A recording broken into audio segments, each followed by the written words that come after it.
Chapter 469. I won't kill you. Seeing the expression on his face, Xiao Jin smiled. You know why. Her lofty appearance made people feel like they had to submit to her. After all, the Grand Ancestor was a shrewd person. He looked at Xiao Jin and quickly reacted. She wanted the person behind her to make a move. She knew there was someone behind the Feng family. Even a powerful existence like her would be bound by karma. Therefore, she wanted to use him to lure out the biggest fish. The Grand Ancestor knew, but what could he say? His expression was gloomy. Xiao Jin's smile was still as calm as ever. You've lived for so many years. Whether you've lived enough or not is up to you. Don't you think so? Xiao Jin wanted him to force the big fish out. If the Grand Ancestor couldn't deal with her, he would definitely let the person behind him make a move. The Grand Ancestor was gambling. If the person behind him could deal with Xiao Jin, he would be safe. If they couldn't deal with her, he could at least struggle at death's door for a while. However, the Grand Ancestor was someone who cherished his life. Xiao Jin had long known that. He definitely wouldn't tell the person behind him that he had dealt with Xiao Jin. He would hide it. At that time, it would be too late. His actions would naturally anger the person behind him, but that was a matter for the future. If he could live, who wouldn't be willing? Feng family. The Grand Ancestor's lips trembled. He knew that it would be difficult to protect the Feng family. Just as he was thinking this, he came back to his senses and found himself standing behind the billboard. There was a lively scene around him. Some young people passed by him, happily discussing the latest news in the market. For a moment, the Grand Ancestor regretted it. If he had just been an ordinary person back then, unfortunately, he would have to pay a price for enjoying it. With a pale and gloomy face, Xiao Jin happily walked into a fast food restaurant like an ordinary girl. Sister Xiao. A pleasantly surprised voice came from behind.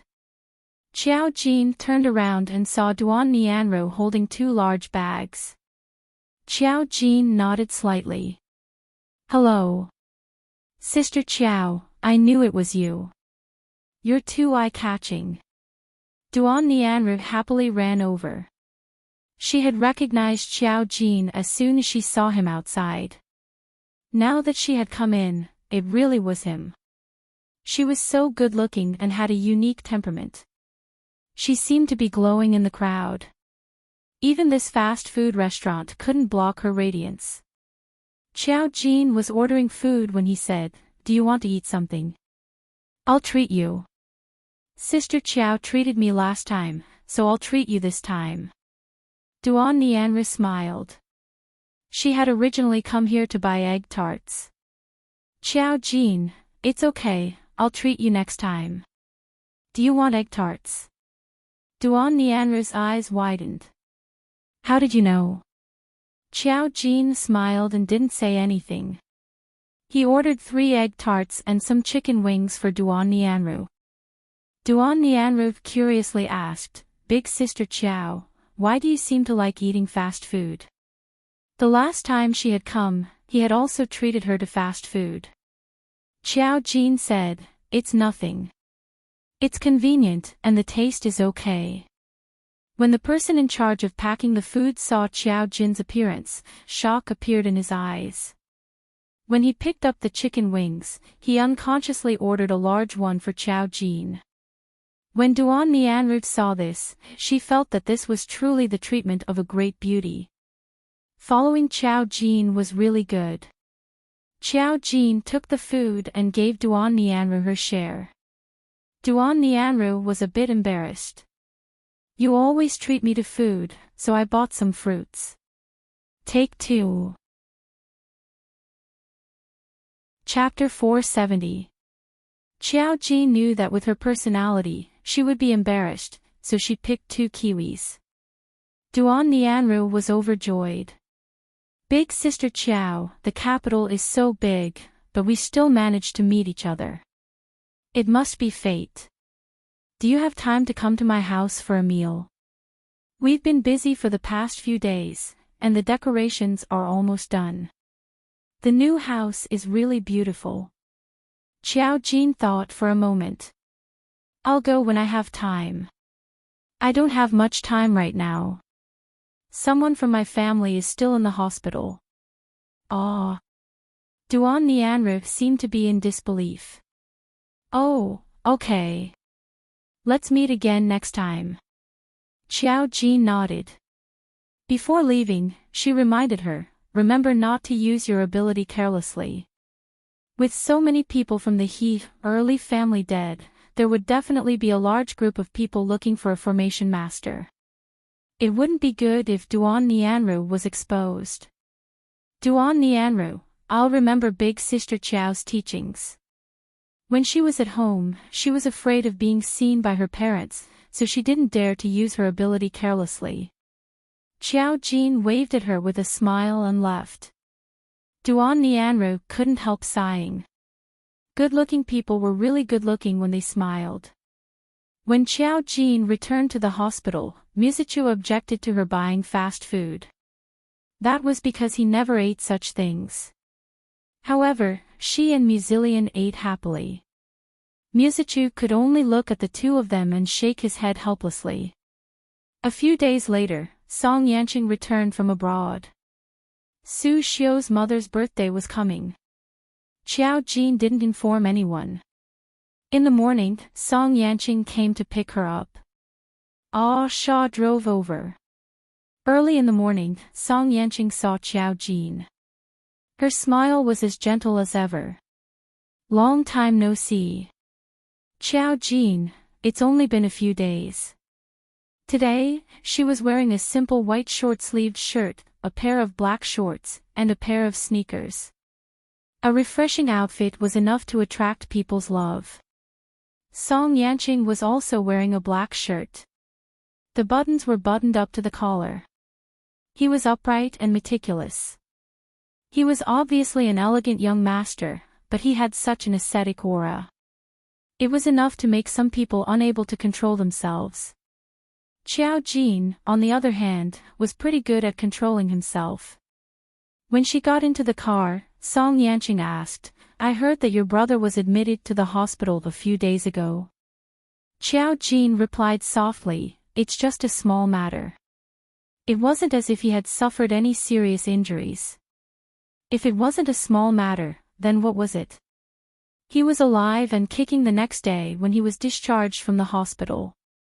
Seeing that she said it was a small matter, Song Yanqing didn't ask further. Moreover, his investigation was thorough enough. There were some things that he knew, but there was no need to say it out loud.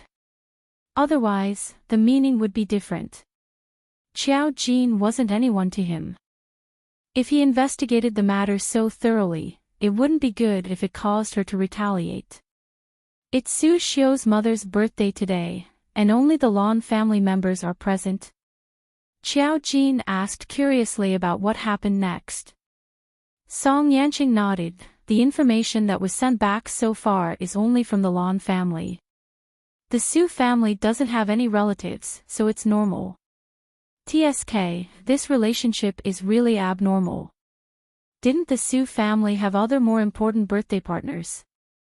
Only the Lan family was invited. This relationship itself was a bit special. Of course, those who didn't know the reason wouldn't think much about it. However, those who knew the reason were intriguing. In order not to attract the Lan family's attention, Song Yanqing suddenly visited. And he also brought along Xiao Jin. Of course, when the matter was clear, he would personally explain it to the Su family. At this time, the Su family was lively. Chapter 471. Today was also Mother Su's birthday. Early in the morning, the servants in the house got up to clean up. Although only the Lan family came, the relationship between the two families had always been good. Mother Su and Mother Lan were busy in the kitchen, and their smiling faces never stopped. Lan Xingbin and Father Su were talking about things, while Su Nan was accompanying the two children of the Lan family to talk about current affairs. Su Xiao was resting upstairs. Generally, he would not come down unless there was something important. He would even avoid eating. The family had long been used to it. At this moment, the doorbell suddenly rang. "Who is it?" Mother Su came out of the kitchen immediately. They happened to be near the door. Lan Xingbin also looked over and asked, "Did you invite others?" "Of course not. It's just our family gathering." Father Su spoke naturally. Obviously, he also regarded the Lan family as a family. At this time, Mother Su opened the door and a surprised voice came, "Yanqing." This name. Lan Xingbin couldn't sit still at that time. He stretched his neck and looked outside the door. "Auntie, I suddenly came to visit. Please don't be offended. I know it's your birthday this year. I just happened to pass by and brought a gift for you." This gentle and elegant magnetic voice even made Su Nan and the other two people turn their eyes to look at him. "God, you're too polite. You don't have to bring a gift. Come in, come in." "Hey, this is..." "Auntie, this is my friend Xiao Jin. He's with me, so I brought him along. I hope you don't think it's rude." "Of course not. Everyone is a guest. The little girl is so beautiful. Come in. It just so happens that Auntie has prepared the meal. Since you're here, you should eat before you leave. Thank you for your kindness." Just as Song Yanqing had expected, Mother Su was all smiles. She treated them warmly. This showed that there was no problem with them treating people and things. When Song Yanqing and Xiao Jin stepped into the house, it was as if the whole house had a strange brilliance. Just by standing together, the two of them were exceptionally pleasing to the eye. It was as beautiful as a painting. The people from the Lan clan stood up in surprise. No one had thought that Song Yanqing would come.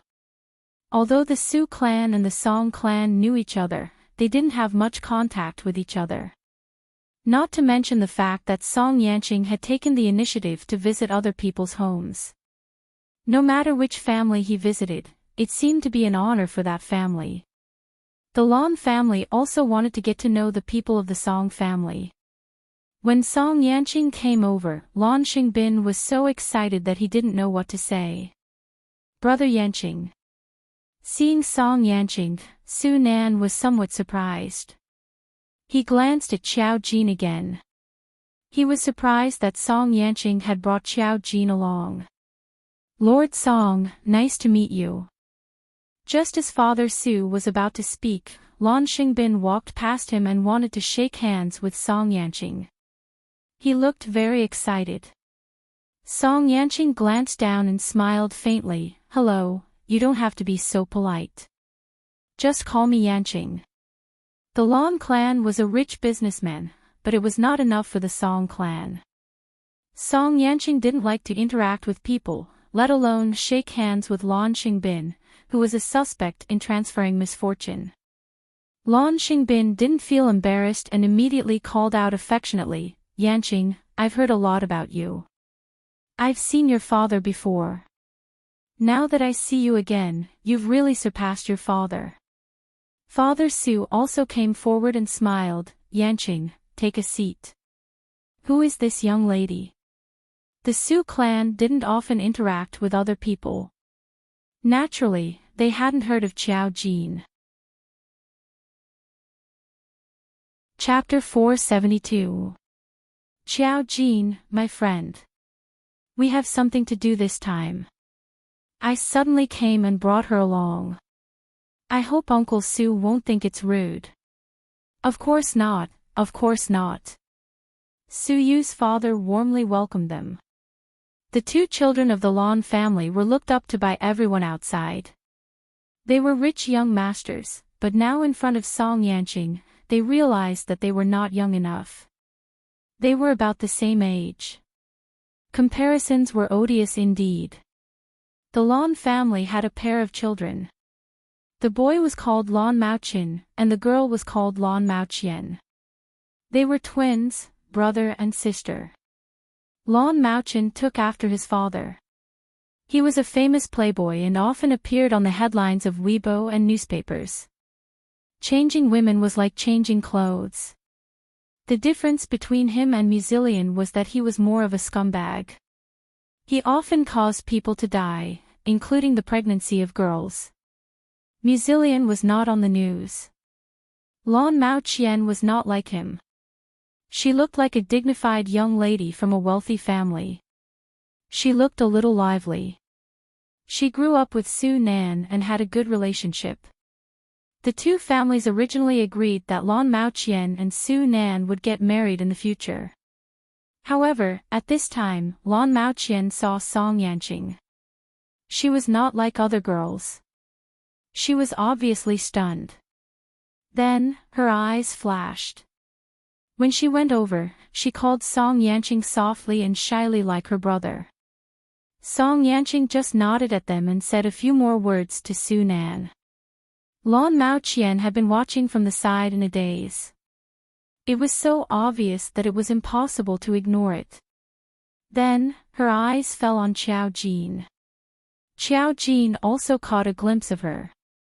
However, Qiao Jin just glanced at her and turned his head away uninterestedly. Only Lan Maoqian kept staring at Qiao Jin. There was a faint trace of jealousy in her eyes. Su Nan saw Lan Maoqian like this and knew that he could not blame Song Yanqing. It was not her fault that she was too outstanding. However, Lan Maoqian did not know how to hide it. He felt a little uncomfortable in his heart. He had never seen Lan Maoqian like this before. Song Yanqing was good at these kinds of social occasions. His conversation with Su Fu and the others was flawless. Lan Xingbin couldn't wait to build a relationship with him and let the Lan family get the Song family's line. However, Song Yanqing didn't pay attention to him at all. He spent most of his time chatting with Father Su and the others. Even Father Su felt that Lan Xingbin did not know how to appreciate favors. In any case, he was the head of a large company. How could he be so blind? Of course, Lan Xingbin had been able to survive for so many years because he had good helpers at home. While Song Yanqing was talking, Qiao Jin was sizing up the Lan family. Not long after, Lan Maoqian came over and stopped her. "Your name is Qiao Jin. Are you the adopted daughter of the Mu family?" These words instantly attracted everyone's attention. Chapter 473. Lan Maoqian's face turned pale as if she had been wronged. "Nothing, I was just asking." Qiao Jin glanced at her and could not be bothered with her. Song Yanqing also smiled faintly. He didn't even look at Lan Maoqian and continued the topic from before, easily pulling back the attention of Father Su and Lan Xingbin. Only Lan Maoqian and Su Nan were left with different expressions. Lan Maoqian pulled Lan Maoqian aside. It was fine to pick on others, but if she threw a tantrum in front of Song Yanqing, something might go wrong. After all, Song Yanqing didn't pay attention to them at all. There was a wall between them. The first thing Song Yanqing did was talk to Lan Xingbin and the rest. People like them were not qualified. Mother Su came out of the kitchen and eased the atmosphere. When Lan Xingbin's wife came out, Qiao Jin saw an indescribable sense of exhaustion on this woman. Even if she looked gorgeous, it couldn't hide her haggard appearance. It seemed that she wasn't as happy as she seemed to be after all these years with Lan Xingbin. Qiao Jin looked at her and smiled faintly. Lan Xingbin's wife, Mao Yonglan, looked up at Qiao Jin and smiled politely. However, she quickly lowered her head and felt that this girl's smile made her hair stand on end. When it was time to eat, Su Xiu didn't come down. Mother Su was used to it. She decorated Su Xiu's table and served the food to Su Xiu. At this moment, Song Yanqing said, "Auntie, can I go up and see Su Xiu? Mother Su was stunned for a moment and then nodded. Of course. Su Xiu didn't like to see people, but she didn't resist Song Yanqing after seeing him a few times. Mother Su was relieved. Song Yanqing went up with Mother Su. Only Qiao Jin and a group of people were left at the dinner table. The atmosphere was a little awkward. Lan Maoqian said first, "How did Miss Qiao and Lord Song meet?" Qiao Jin was still smiling.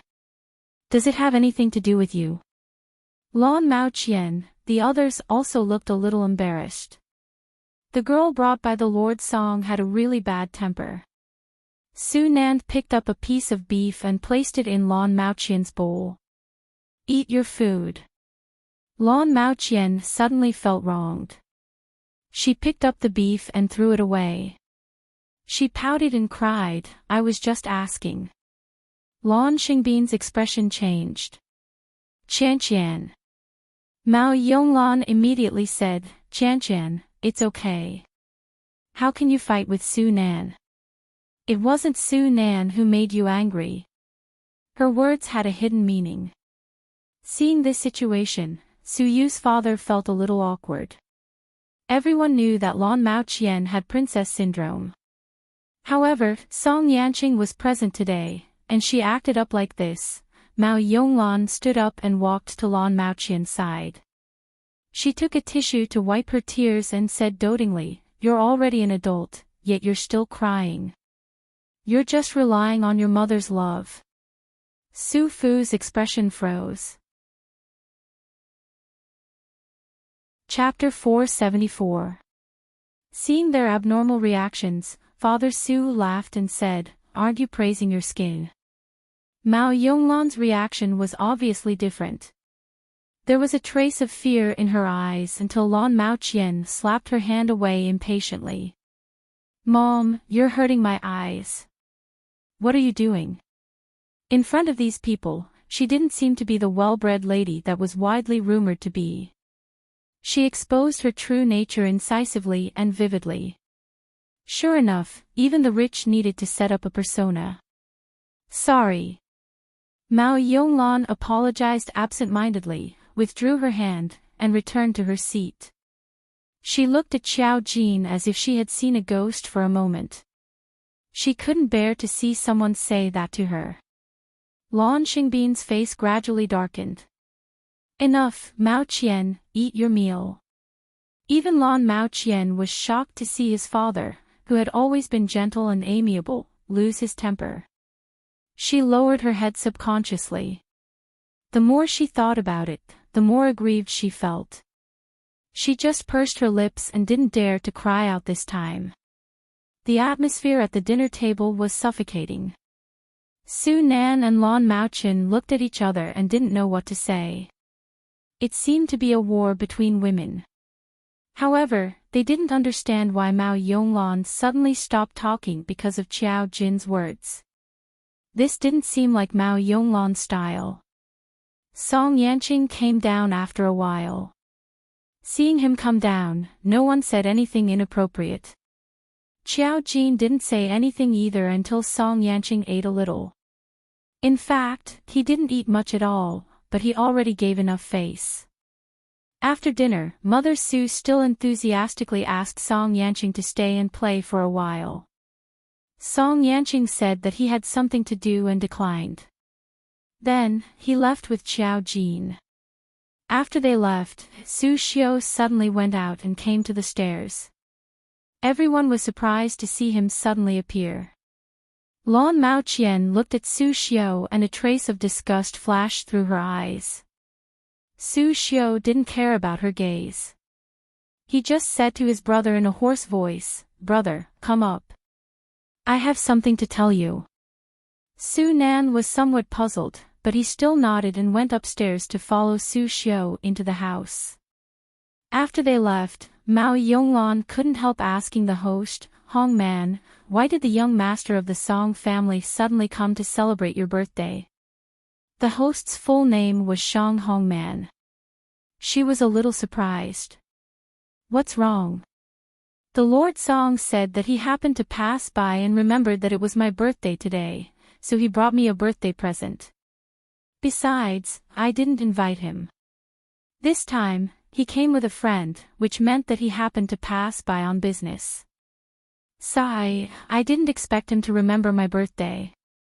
How thoughtful. Seeing Su Mu's clueless look, Mao Yonglon sneered, coincidence? How did you happen to bring someone with you? The host mother frowned. Doesn't this prove that the Lord Song was just passing by? He couldn't possibly leave his friend alone downstairs while he came up to eat, right? Yonglon, what's wrong with you? Mao Yonglon immediately fell silent. Lan Xingbin also glanced at her, indicating that she should not talk nonsense.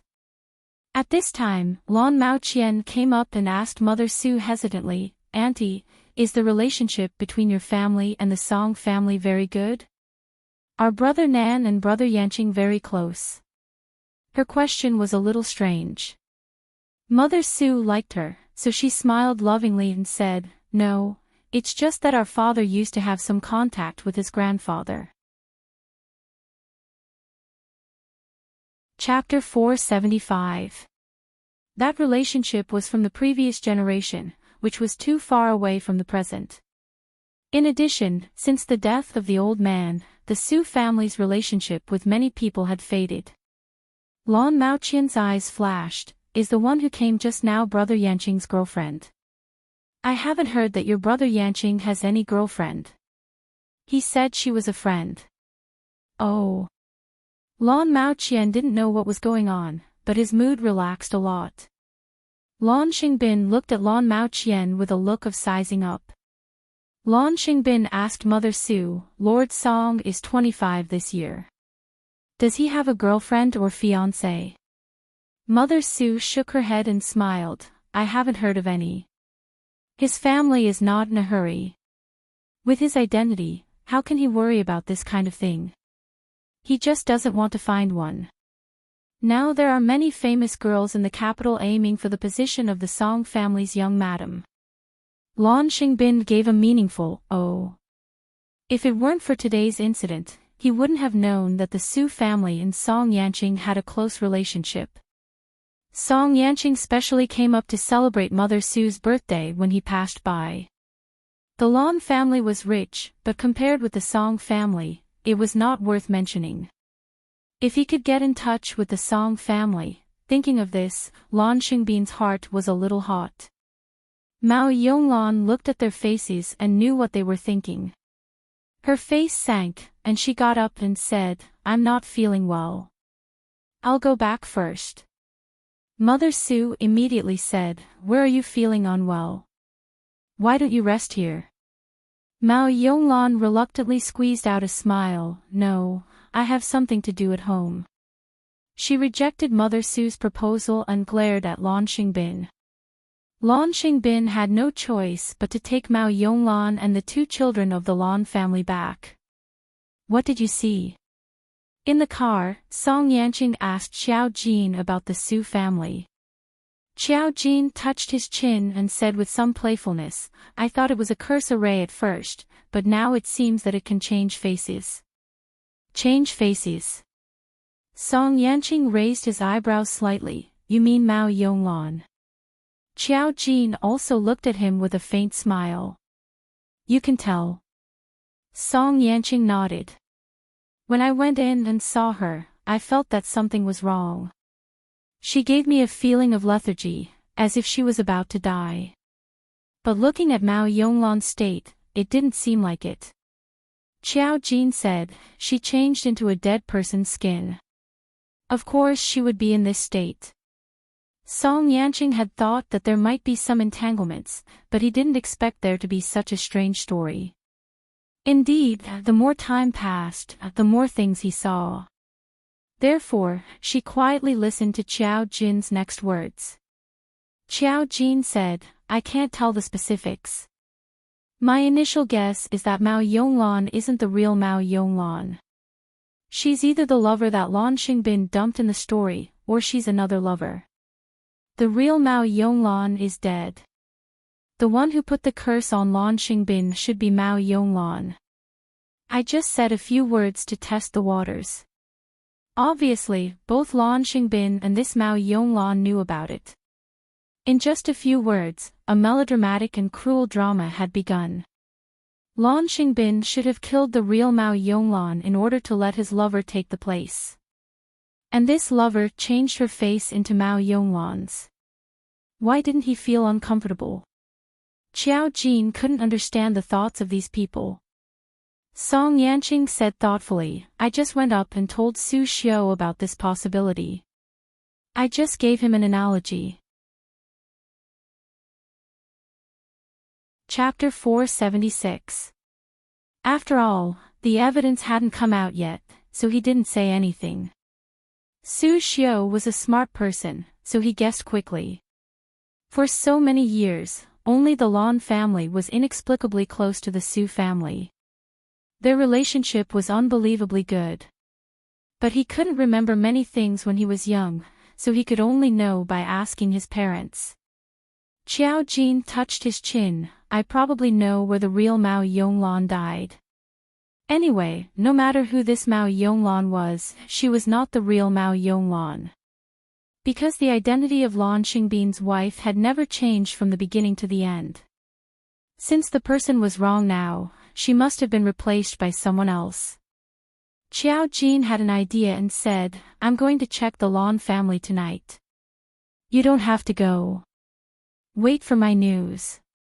Song Yanqing said gently, okay, be careful. Call me if there's anything. Qiao Jin nodded.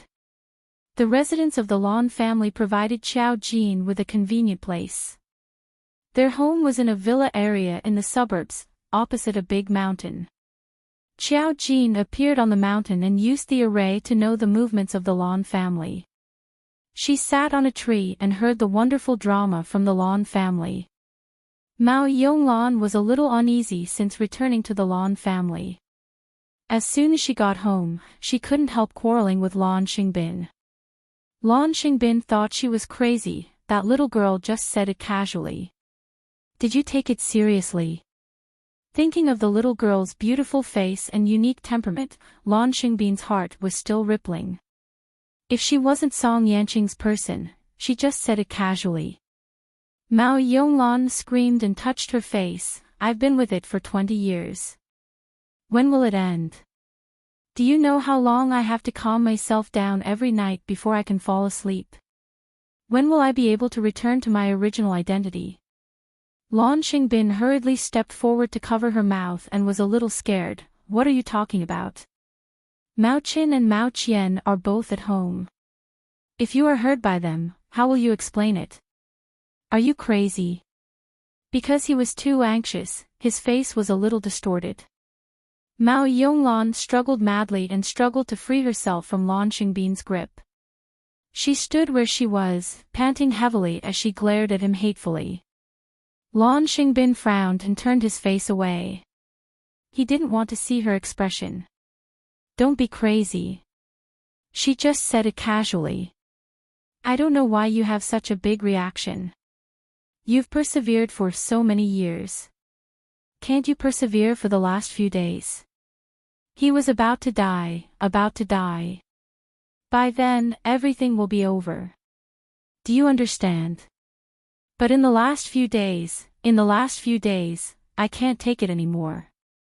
Mao Yonglan lost control and shouted at him, you should be the one to bear all of this. It's your responsibility. What nonsense are you talking about? Lan Xingbin bellowed. He looked around again and saw that there was no movement outside. Then, he lowered his voice and shouted at Mao Yonglan, you agreed to it back then too. How much wealth have you enjoyed with me now? Now you're telling me that you can't take it anymore. Also, what can't you tolerate in the last few days? He's about to die. Even the immortals can't save him. Once he dies, this matter will be over. He tugged at his tie. She died well at that time. We couldn't find her. Instead, she helped us. It was because they couldn't find where she died that no one could save the Su family. As long as Su Xiao died, all of this would be over. Chapter 477. Seeing that Mao Yonglan had calmed down after being comforted by Lan Xingbin and began to sob, Zhao Jin's lips curled into a smile. So that was it. She had already endured it for 20 years, but she still couldn't take it. Zhao Jin looked around and waved his finger gently. The red light gradually fell on the Lan family's villa. She opened her eyes and said, "Wow. This was true hatred, right?" She had actually gone to such an extent. No wonder they couldn't find where she died. Thinking of this, Zhao Jin pondered for a moment and took out his phone. She called to tell Song Yanqing the information. As for the arrangements, it was all up to Song Yanqing. The next day, the police came to visit the Lan family's villa. Lan Xingbin and Mao Yonglan weren't at home at that time. It was the servants who received them. However, the police were tough and had formal procedures.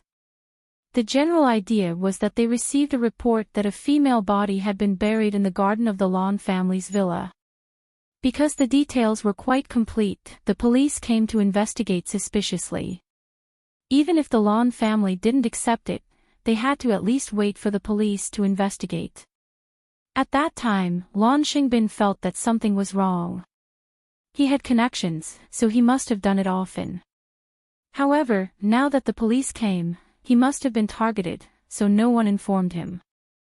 When he and Mao Yonglan returned home in a hurry, the police had already dug up half of their yard. They hadn't found any traces. When Lan Xingbin got home, he yelled at the police. Mao Yonglan was even more nervous and kept asking them to leave. Lan Maoqian and Lan Maoqin didn't know what was going on at all. They could only watch in confusion as they quarreled. Amidst the chaos, a policeman exclaimed, "We found something." Lan Xingbin felt a chill all over. Mao Yonglan's scalp went numb. Everyone in the quarrel looked over. A few police officers immediately jumped into the half-dug deep pit and continued to dig. As expected, they dug up a bone, a human bone. When she saw the bone of the human calf, Mao Yonglan's eyes rolled back and she fainted on the spot. Lan Xingbin's face turned pale. He almost felt hot air rising. He was stunned and subconsciously sat on the ground. The servants present were all pale with fright. Even Lan Maoqian and Lan Maoqin were scared out of their wits. The police looked serious and continued to dig. In order not to destroy the integrity of the bone, they dug carefully. After more than an hour, they dug out a body that had completely turned white. The moment the skeletons came out, Lan Maoqian and Lan Maoqin turned to the side and vomited. They had never seen such a scene. They didn't faint on the spot. The police realized the seriousness of the matter and immediately ordered people to protect the scene. At the same time, they called the police station. The news and their connections didn't stop them. Although the reporters weren't at the scene, they still got some information. Hashtag nameless female body corpse hashtag appeared. The news. Found it. News. Was. To. The. News. A. News. It. Chapter 478. However, because it involved secrets, this news was quickly suppressed by others. It was as if they just wanted the matter to be made public, but didn't want to make a big deal out of it. Lan Xingbin was being investigated at the police station, and he was completely distracted. No one knew better than him who the female corpse belonged to. It was Mao Yonglan's. Mao Yonglan. His real wife's. Yes, that's right, the current Mao Yonglan was not Mao Yonglan at all. He didn't expect that when everything was about to end, it would all be in vain. Thinking of this, Lan Xingbin couldn't help but feel a little desperate. However, he quickly thought, what was the use of just digging it out? He could completely deny that he didn't know. On the surface, his wife was still alive. No one knew that it was Mao Yonglan, and the police wouldn't believe it either. As long as the Su family didn't know, Su Xiao would still die, and he wouldn't be the one to suffer the backlash. Mao Yonglan, oh Mao Yonglan. Thinking of this woman, Lan Xingbin's molars clenched. You're really vicious. For 20 years she was actually buried under his courtyard, day and night, surrounded by ghosts. They actually lived in such an environment for 20 years. Faced with the police's questioning, Lan Xingbin refused to explain, and insisted that he didn't know who the female corpse was. No one in his family went missing, and he didn't kill anyone in those years. Who knew how the body was buried in his courtyard? His courtyard had indeed been renovated several times in recent years, but not once had the corpse been discovered. This time, it was found after digging very deep. Therefore, all the renovation workers and courtyard workers who worked for the Lan family were found and investigated. However, no one knew what was going on, and no one was suspicious. Since they couldn't find who the female corpse was, they didn't know what was going on. Mao Yonglan had a mental breakdown and couldn't say a word. She was sent to the hospital for observation. Lan Xingbin was now afraid that this woman was full of nonsense and would be caught. However, in the afternoon, the case was taken over by the spirit group. They took Mao Yonglan and Lan Xingbin away. The Su family wasn't calm either. When they learned that something had happened to the Lan family, mother and father Su were shocked. Is this an accident? How could Xingbin do such a thing? It's probably a worker who framed him. Today, Su Nan was unexpectedly silent. Hearing this, he suddenly said, Dad, Mom, I want to tell you something.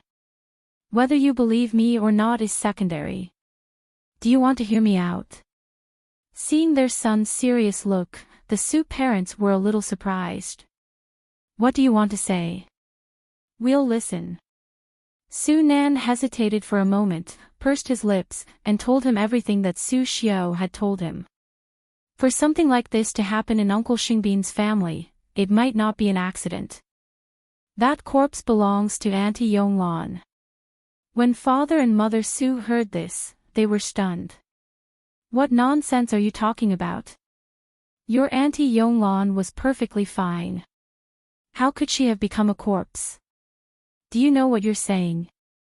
Su Nan smiled, I know you don't believe it. I didn't believe it when I first heard it. If it weren't for today's incident, I'm afraid we would have been kept in the dark for the rest of our lives. Until Su Xiao died, the Lan family could still get away with it. No one would know why my brother died. His eyes turned red. The host mother was dumbfounded. She felt as if a bomb had exploded in her head. Chapter 479. This. What does this have to do with your brother? Mother Su muttered to herself. Su Nan said, Do you remember that I told you that I found a fortune teller on the internet? This morning, the fortune teller got his number from somewhere and sent him a message through the internet. He told Su Nan all the things he found out, so now Su Nan was clear about it. Father Su was shocked. What fortune teller? Mother Su didn't tell Father Su because it was too unexpected. Su Nan didn't rush to answer, but continued, My brother's illness wasn't an accident at all. That year, Xingbin, Lan Xingbin, that bastard, had a mistress outside, and Auntie Yonglan found out. She was pregnant at that time and was so angry that she had a miscarriage. However, Lan Xingbin didn't care about it at all. Later, his mistress got pregnant and wanted to be promoted. Lan Xingbin colluded with his mistress to kill Auntie Yonglan and let his mistress be promoted. However, the plan was discovered by Auntie Yonglan. When she escaped, she was caught carelessly. Before she died, she cursed Lan Xingbin, saying that she would destroy his family and leave him without a complete corpse. At that time, the Lan family had all kinds of situations and went downhill. During that time, the Lan family had problems. Mom, Dad, aren't you very clear about it? My brother was only 3 years old at that time. The Lan family couldn't find a way to solve the problem, so they found a master. The master let Lan Xingbin take his place, so Lan Xingbin's curse was transferred to my brother. So, my brother's illness was all caused by the Lan family. Why do you think the Lan family was so good to us? It was because they wanted to see my brother die with their own eyes. They felt ashamed, so they kept in touch with us, Pa. The more Su Nan spoke, the more agitated he became. Then, Mother Su slapped him in the face. The crisp sound resounded through the house. Father Su was stunned. He was completely shocked by Su Nan's words and didn't react to Mother Su's action. Mother Su's eyes were red. She looked at Su Nan with a bitter expression. Do you know what you're talking about? Your Uncle Lan is such a good person. How can you think of him like that? It doesn't matter what I think. The important thing is that he did these things. Su Nan didn't care about the slap on his face. He looked at Su Mu with red eyes and said, You believe what he said because he has a good relationship with us for 20 years. Why don't you think about why he approached us in the first place? Now that the time is up and Su Xiao is about to die, let's see if he will care about us when the time comes. The corpse found in his villa belongs to Auntie Yonglan. The woman beside him is not Auntie Yonglan at all. If you don't believe me, you can wait for the results. Father Su was also confused. Then the one beside him looks the same as Yonglan. It's not like we don't know each other after all these years. No one would believe such a bizarre thing. Su Nan also knew that he couldn't force it. I know. There will be a solution. I won't let Su Xiao die. No matter what price he had to pay, now that he knew the truth, he felt that he could not let the Lan family get what they wanted. The price that Lan Xingbin had to pay back then should be paid by him. Su Mu weakly collapsed on the sofa. For a moment, she couldn't believe what Su Nan said. Cursing, exchanging lives, was there still a woman who wasn't Mao Yonglan? Who was it? How could this be possible? Chapter 480.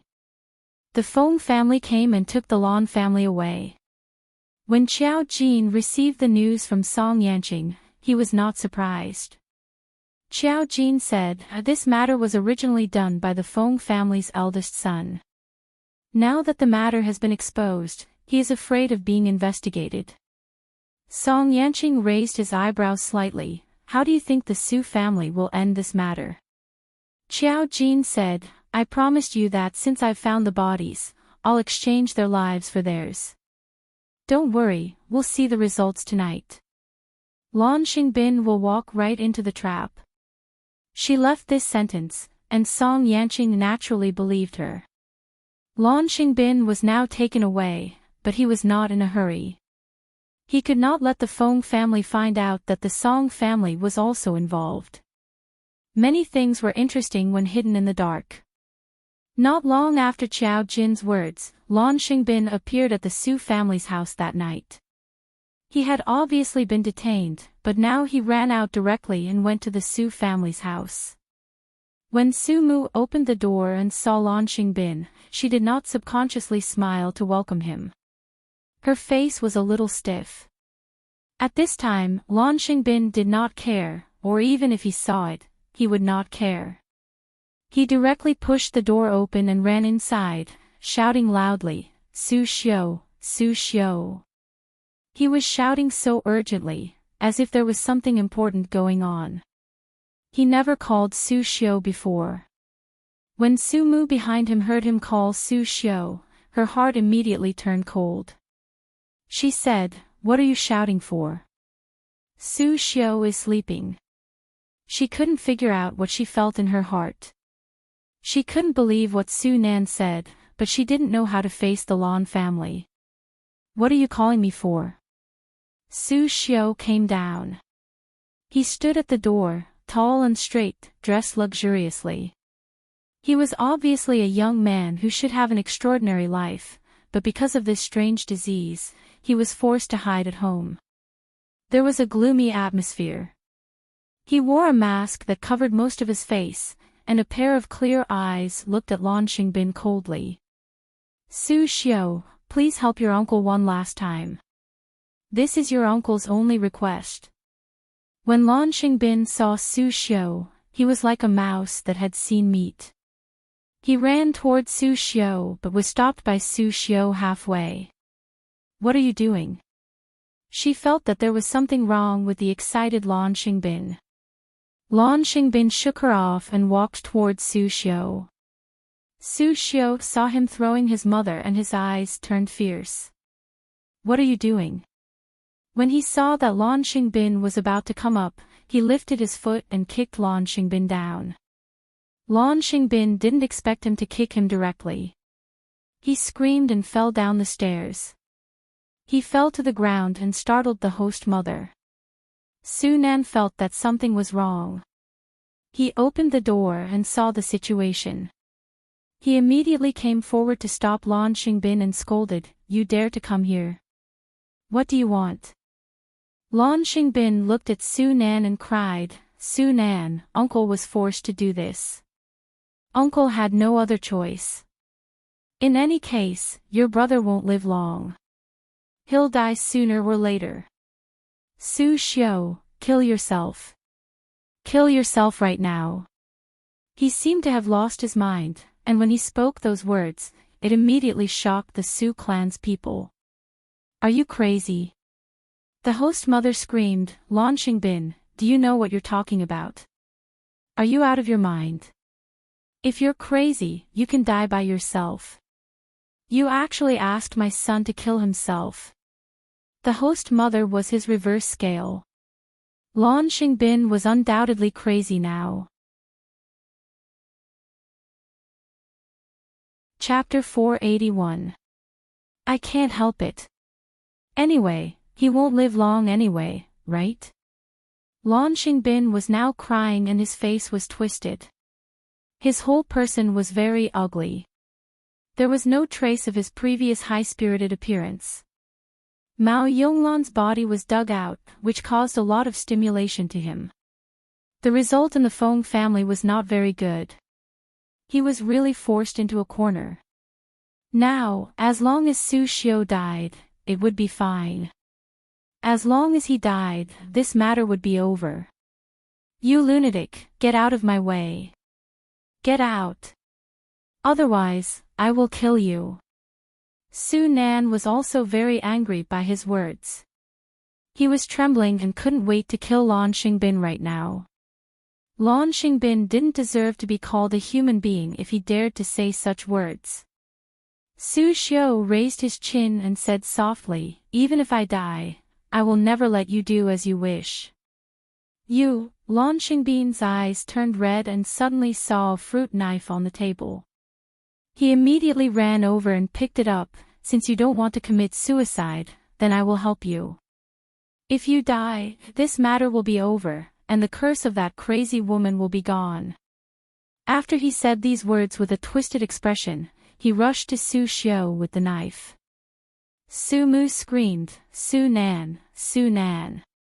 Su Nan immediately stepped forward to pull Lan Xingbin, but it was only a matter of 2 or 3 steps for him to go upstairs. Lan Xingbin instantly appeared in front of Su Xiao. Su Xiao just looked at him silently. When Lan Xingbin raised the knife, his wrist stopped in midair. Then, he wailed. Suddenly, he felt that his face was extremely itchy. This itch was getting more and more intense, almost to the point where he could not control it. He had no choice but to throw down the knife and scratch his face with a violent expression. He scratched very hard, as if it wasn't his face. The more he scratched, the more itchy it became. He had to scratch with all his strength until his skin and flesh hurt to relieve the itch. In the shocked eyes of Su Mu and Su Nan, they saw Lan Xingbin scratching his chin like a madman. His lips began to change and his skin turned dark. With his scratching, countless small blood beads gushed out. Even his skin and flesh were scratched off by Lan Xingbin, but he didn't notice it. He just wailed, "It's so itchy, so itchy. Why is it so itchy? Why is it so itchy?" It was too itchy, and he couldn't control it at all. The itchier it was, the more he wanted to scratch it. It was as if he could only stop this itchiness by scratching the bone. Every time he scratched, blood would spurt out, but he couldn't care less. Su Xiu watched everything quietly. At the same time, he gently lifted his mask. The originally hideous marks covered his entire jaw, almost completely destroying the corners of his lips. The black stains were like solidified paint, and the corners of his lips could no longer be called the lips of a normal person. However, it was also at this moment that the marks on his face were visibly disappearing. The scars that had accumulated over the years were like the outer skin of a broken shell. Gradually, they began to fall off, revealing fair skin with some light pink marks. His wounds were healing, and everything was getting better. More and more scars appeared on Lan Xingbin's face, and his expression became more and more ferocious. When Su Xiu gradually turned into a handsome young man who looked exactly like his older brother, he looked at Lan Xingbin and said softly, "Now, do you know how I've lived all these years?" Chapter 482. Lan Xingbin couldn't hear anything now. His head was full of itchiness. "Itchy, I'm so itchy." He scratched himself until his face was covered with blood. He even began to roll on the ground. The Su family was stunned. Especially the host mother, who watched this magical scene unfold in front of her. Su Nan's words were verified one by one in front of her. At that time, she thought that Su Nan was talking nonsense. Without seeing it with her own eyes, who would dare to believe that all of this was true? Her education didn't allow her to believe such an outrageous thing. However, the fact happened in front of her now. She saw such an outrageous thing happen with her own eyes. The hideous wound on Su Xiu's face was healed, while Lan Xingbin's face was ruined. She was stunned and looked at Lan Xingbin, who was rolling on the ground.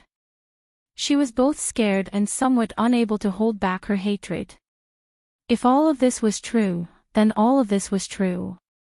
Then, in the past 20 years, she suddenly trembled all over. Su Nan saw that Su Xiu's face was healed. It could be said that it was a miracle that even medical miracles couldn't compare with. He didn't care about this strange situation and ran to Su Xiu excitedly. "Brother," he looked at Su Xiu's face. Su Xiu grinned at him, but that smile was a bit sad at this time. "Brother, is my face better?" He felt that the scar on his face was fading. He felt that the corner of his lips was in contact with the air. He was no longer suppressed by the tight mask. He smelled the warm smell of this family. "It's done, it's all done." Su Nan saw the miracle happen with his own eyes. His eyes were red and tears fell down. It was said that men don't cry easily. However, knowing what his younger brother had experienced for so many years, which elder brother wouldn't feel sad in his heart? He was finally free. He didn't have to die, Su Xiu didn't have to die, and his younger brother didn't have to die. He hugged Su Xiu. Su Xiu returned his hug with a smile. Both of them didn't care about Lan Xingbin, who was rolling on the ground. At this time, Su Mu also reacted. She was also very excited, but she was calmer than the children. "Su Nan, call the police and let them take this man away." She pointed to the ground and said to Su Xiu at the same time, "Xiu, put on a new mask and wear it for a few more days. They said that they'll find an old Chinese doctor to treat you. It was impossible for a person to believe that there were unimaginable things in this world unless they witnessed it with their own eyes. Now, Mother Sue believed it. But at the same time, she also knew that if others found out that Su Xiao had suddenly recovered, they would be suspicious. Su Xiao understood his mother's worries and nodded. I know, Mom. Su Nan called the police, while Su Mu called his father, who was busy outside. She couldn't hide the excitement in her tone. After reporting the news to Su's father, she looked at Su Nan with red eyes. She felt guilty. I'm sorry. Mom couldn't imagine such a thing at that time. I was too excited. Su Nan smiled in relief. Mom, it's okay. I understand. His mother was an educated and high-ranking member. Who would believe in such a legend that she had never experienced before? For the past 20 years, Lan Xingbin had been on very good terms with their family. Even his adoptive parents were taken care of by him. The two of them were kind to begin with. They really couldn't imagine that such a terrible thing would happen. But now that the truth was out, Mother Sue had refreshed her worldview. Chapter 483. The wailing Lan Xingbin was soon taken away by Su Nan's call to the police. At the same time, the ambulance arrived. Seeing Lan Xingbin's situation, even the police and doctors were shocked. No one had ever seen such a strange situation. In the end, they could only give Lan Xingbin an anesthetic to make him fall asleep. Because even the tranquilizer didn't have much effect, it was too scary. Although the police had doubts, Lan Xingbin was now involved in a special murder case. In such a situation, they couldn't suspect that someone had poisoned him. As long as Su Nan followed them back to the police station to make a statement, only Su Xiao and his mother were left at home. Su Xiao's mother looked at Su Xiao and touched his cheek with trembling hands. It's been so many years. It's been hard on you. As she spoke, tears fell. Mom never thought that I would lead a wolf into the house. I'm sorry. Facing Su Xiao, she broke down emotionally. Thinking of her son's 20 years of torture, she couldn't help but feel heartache. She used to think that her son had a strange illness. Who would have thought that it was a curse from someone who scared him? Su Xiao touched his mother's face and saw the hair on her temples. He felt a little sad. Mom, it's not your fault. It's been so many years. You and Dad have worked hard. He saw how hard the Su family had worked for him. They had looked for doctors both at home and abroad, but the Su family never gave up on him. Even when everyone pointed at him and called him a monster when he was young, it was the Su family who gave him the only warmth. No matter what, his parents and brother loved him the most in the world. No matter how ugly and scary he was, they never despised him. It was under the careful care of his family that he didn't have any psychological problems. Otherwise, he would have died a long time ago under that kind of torture. It wasn't that he hadn't thought of dying for so many years, but when he thought of his family and brothers who had sacrificed for him, he couldn't bear to do so. Su Xiao's mother's eyes were filled with tears. Now you're fine. Everything is fine. It's all over. She touched Su Xiao's cheek and saw his flawless face. She couldn't help but feel comforted. She was a little puzzled. Who helped you with this? Su Xiao hesitated and said, Mom, do you remember Brother Yanqing coming to our house? Mother Su's eyes widened. Guanqing. Su Xiao nodded. Brother Yanqing revealed some things to me. Although he didn't say it explicitly, I really have to thank him for my recovery this time. However, Brother Yanqing doesn't want others to know, so we can't reveal it. Su Mu was not an ignorant person. When she thought of Song Yanqing's identity, she immediately thought of the reason why he wanted to hide it. In that position, he might be able to come into contact with things that ordinary people could not. Sumu nodded and gritted her teeth. I want to know what Lan Xingbin, that heartless man, did back then. Your brother said that Yonglan was all ready. She didn't dare to believe it. Now that Lan Xingbin had been taken away, who was his current wife, Yonglan? There was still a lot of fog surrounding this matter. Su Xiao lowered his body and said, Mom, Lan Xingbin has already reaped what he sowed. We will know what happened very soon. Mother Su also nodded. Your father will be back soon. He will be overjoyed. Chapter 484. After Father Su came back and saw Su Xiao's recovered appearance, the whole family naturally hugged each other and cried. Now that the biggest problem in their hearts was gone, it was natural for them to be excited. However, Lan Xingbin was still a thorn in their side. That heartless thing. My dad even helped the Lan family in the past. Speaking of this, Mother Su felt that she was blind back then. She didn't know what she had done to be targeted. Father Su was not good with words and couldn't say anything too hateful.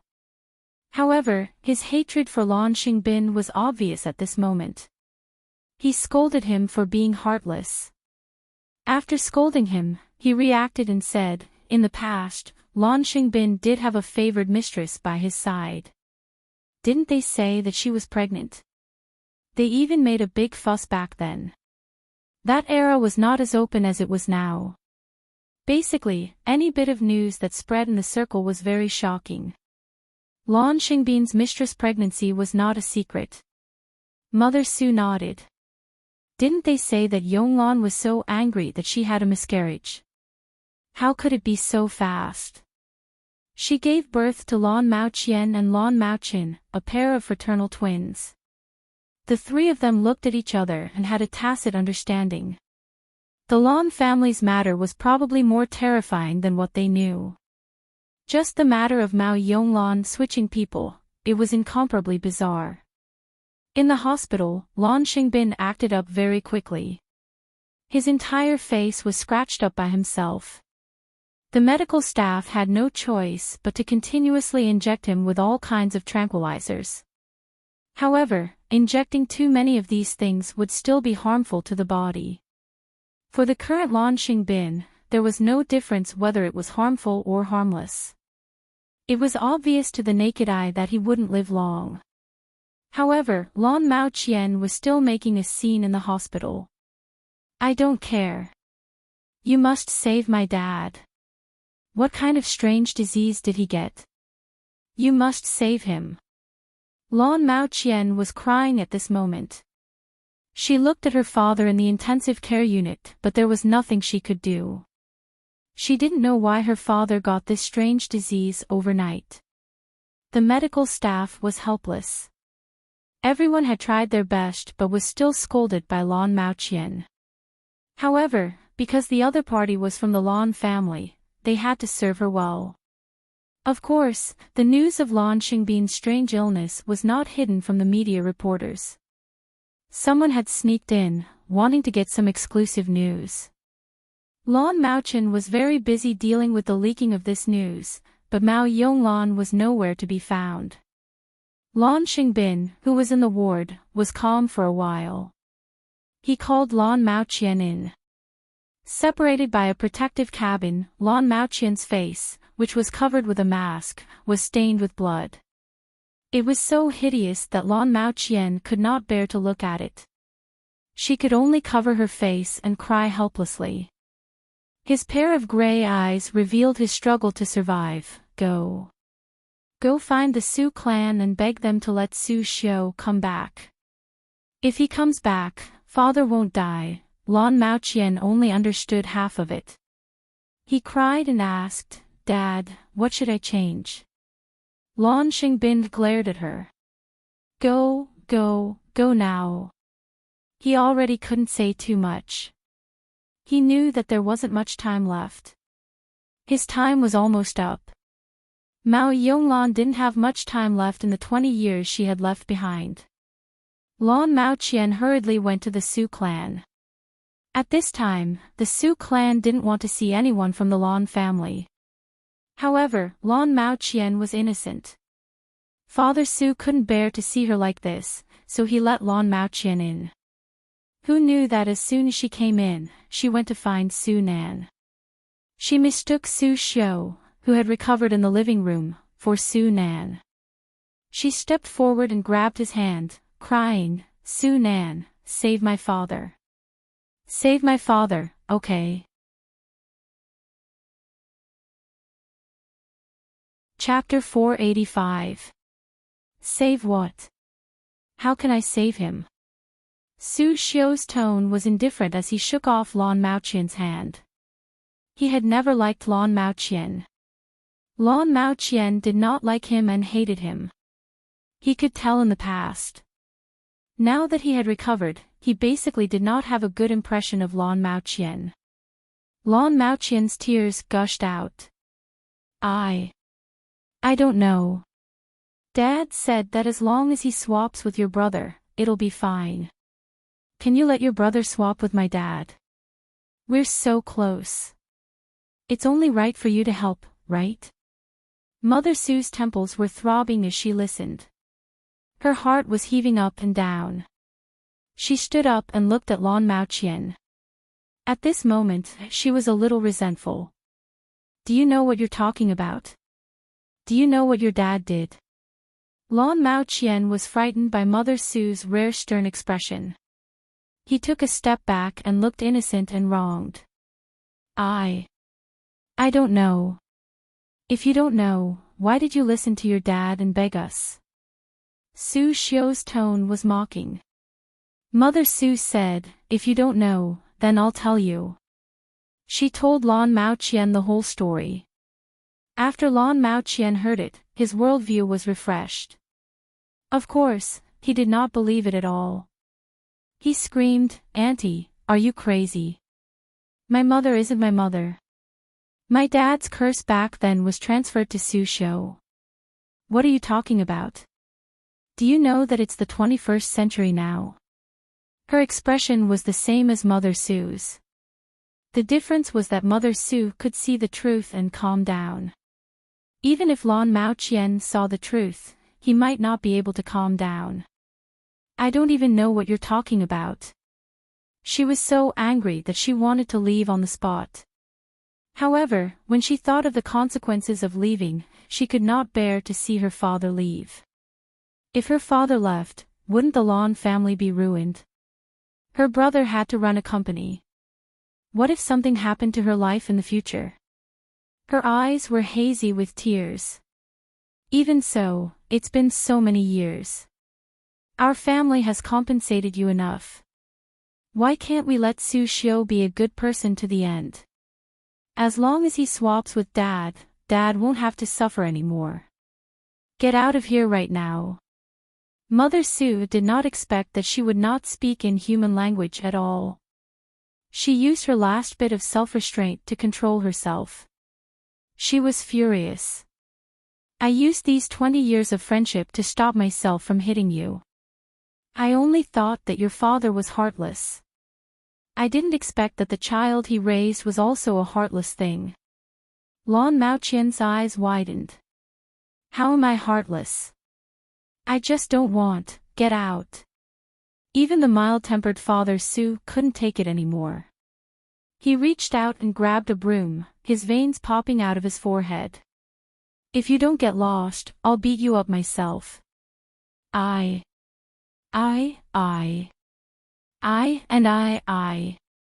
Report. This time, it was a dorm cultivator. He directly threw a knife beside Lan Mao Qian. Lan Mao Qian was so frightened that he screamed and ran away while covering his head. Mother Su sat down angrily. She could not stop her tears from flowing out of anger. It's been so many years, so many years. The Su clan was devoted to the Lan family. Who would have thought that each and every one of them would be so heartless and unscrupulous?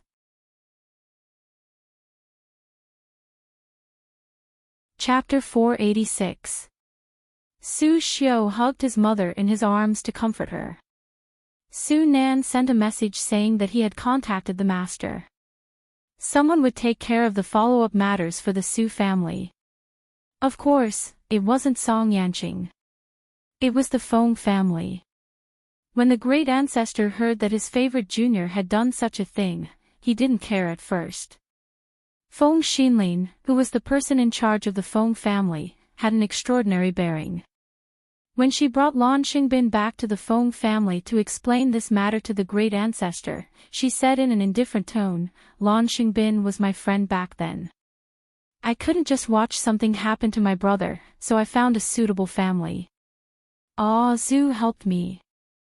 Now that this matter has changed, I hope the great ancestor can help me clean up the mess." He was also the only person in the Feng family who could see the great ancestor other than Ah Zhu. At this time, he couldn't see that the great ancestor, who was sitting on the main seat, had a trace of fatigue between his eyebrows. When the great ancestor heard this matter, he was a little indifferent at first. He only said lightly, "Hasn't the person you mentioned been dealt with?" Feng Xinlin looked a little hesitant. "I don't know what happened, but the array was changed back. He was cursed and is about to die." The great ancestor opened his eyes and said meaningfully, "Ah Zhu did it, but someone can change the array back." Feng Xinlin nodded, "Yes, so I hope the great ancestor can see what's going on." The great ancestor pondered for a moment, holding a string of Buddhist beads in his hand. At this time, he pinched the Buddhist beads faster. His heart skipped a beat. He didn't know what was going on, so he asked, "Has there been any abnormality in the family of the transfer curse recently, or has he been in contact with anyone?" "Logically speaking, there shouldn't be." Feng Xinlin hesitated for a moment. "There is a small matter, but I don't think it matters much." The great ancestor was now afraid of this kind of small matter, and murderous intent overflowed. "Speak." Feng Xinlin didn't dare to hide and quickly said respectfully, "That family's surname is Su, and the person who was transferred is called Su Xiu. 2 days ago, on his mother's birthday, the young master of the Song family went to visit, but he was sick. I heard that he just happened to pass by, and he brought a friend." Before he could finish, the great ancestor felt a chill in his heart. He had an ominous premonition. Who did he bring? Feng Xinlin hesitated for a moment.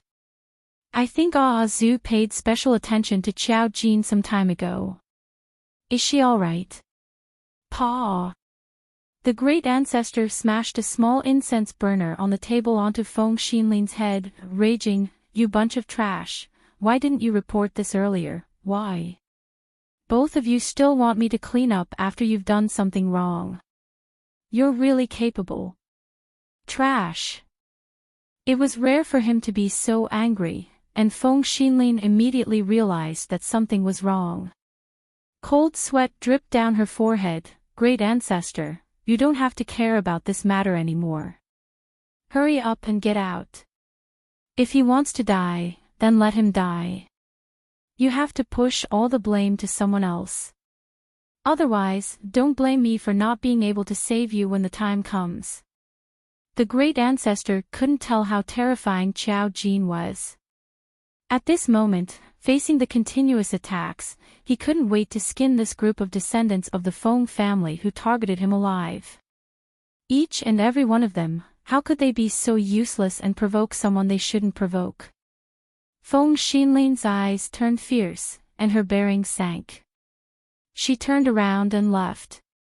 The fact that the great ancestor was so angry meant that the matter was a bit serious. Chapter 487.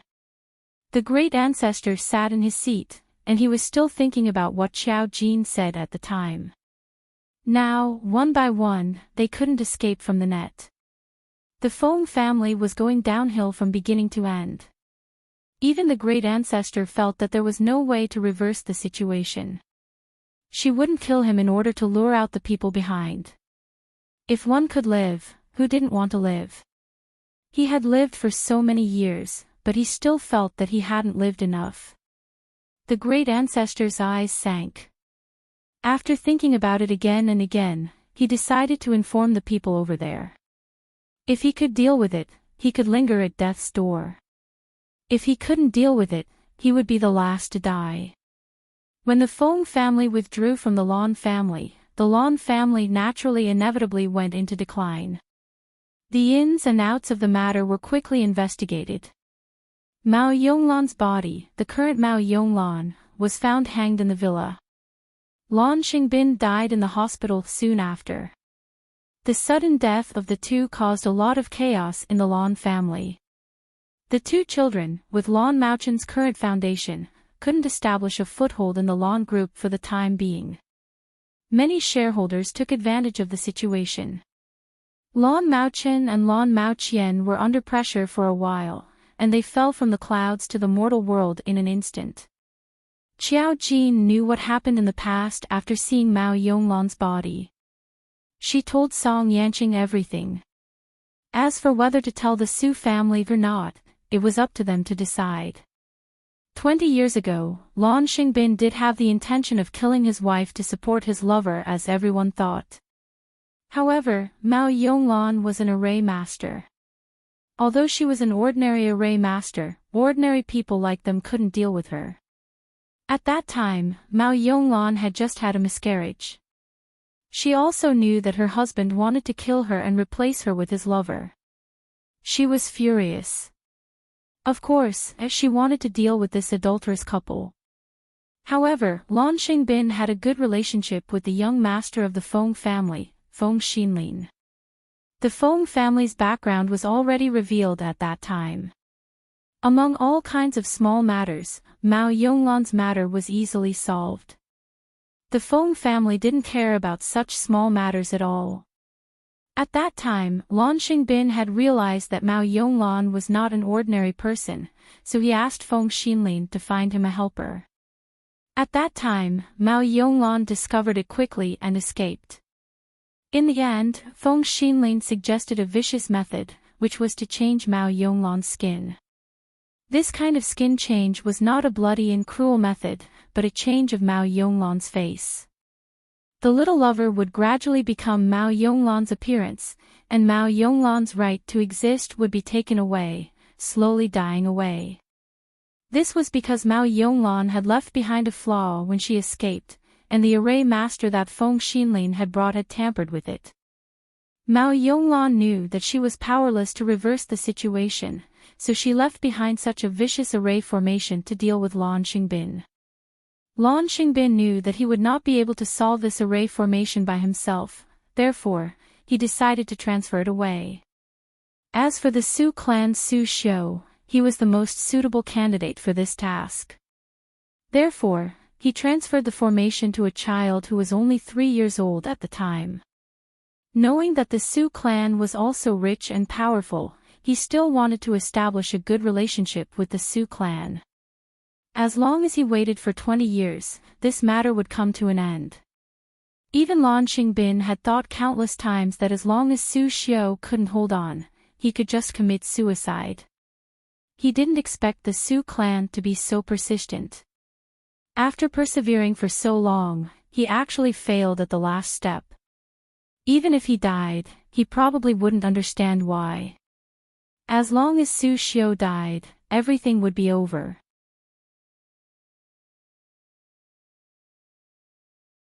Chapter 488. How did Mao Yonglon's body appear under the Lon family's villa? Song Yanqing listened to Qiao Jin's explanation and asked the key question. According to the method at that time, Lon Xingbin should have been protected by an array master. How could Mao Yonglon have a chance? Qiao Jin thought for a moment. It depends on the time the police investigate.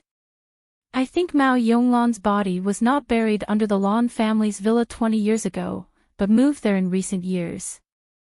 This kind of thing is probably done by someone Mao Yonglon trusted.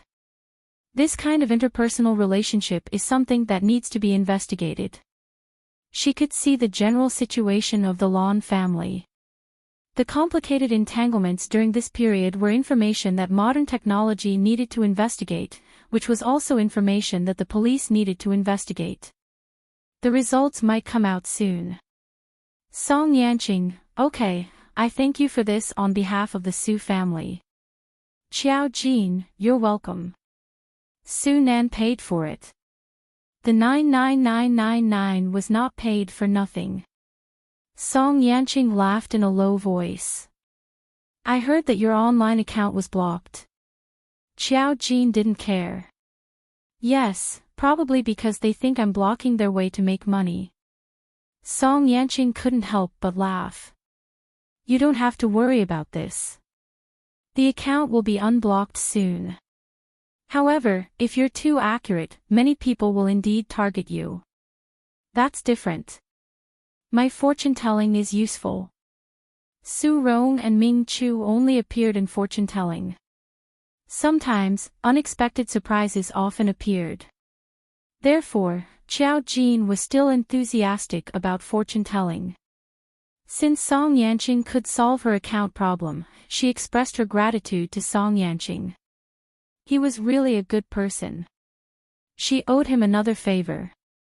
After hanging up the phone, Xiao Jin felt a special aura in the Mu family's house. She opened the door and saw that Mu Qiji's blind date had come to visit. The other party's surname was Ho, and she was also a spiritual reader. Her arrival would attract Xiao Jin's attention. Lil Wan, sit here. Xiao Fei warmly welcomed Mu Qiji's blind date. Xiao Jin took a look and didn't go down casually. Mu Qiji, Xiao Fei, and Mu Xiangshan were all there. She didn't like this kind of occasion. Xiao Jin gently closed the door. Mu Qiji sat beside Ho Wan and gently took a sip of coffee. He looked up and said softly, Mom, should we ask Jean to come down and see Xiao Wan? Sure, your sister is cooped up in her room all day, and I don't know what she's doing. Aren't you afraid that something will happen to her? Xiao Fei responded quickly and prepared to call Xiao Jin. Mu Xiangshan said unhurriedly, they have their own things to do. How do you know that they have nothing to do when you're idle all day long? Xiao Fei felt wronged. I just wanted her to come down and see Xiao Wan. After all, she could be their future sister-in-law. How could they not meet her? The dignified and generous Ho Wan was curious. Is she Qi Ji's sister? Xiao Fei smiled and nodded. Yes, it's summer vacation now. She's staying at home. I'll go up and call her. Xiao Fei went upstairs and knocked on Xiao Jin's door. Xiao Jin opened the door and Xiao Fei said, Jin, your brother's girlfriend is here. Go down and say hello. She's your future sister-in-law after all. Xiao Jin blinked and smiled. Have they confirmed their relationship? Xiao Fei coughed. Even if they haven't confirmed it, it's not far off. After all, it was a blind date. There was a layer of meaning in it. Now was the final stage of communication. If they got along well, it would be a success.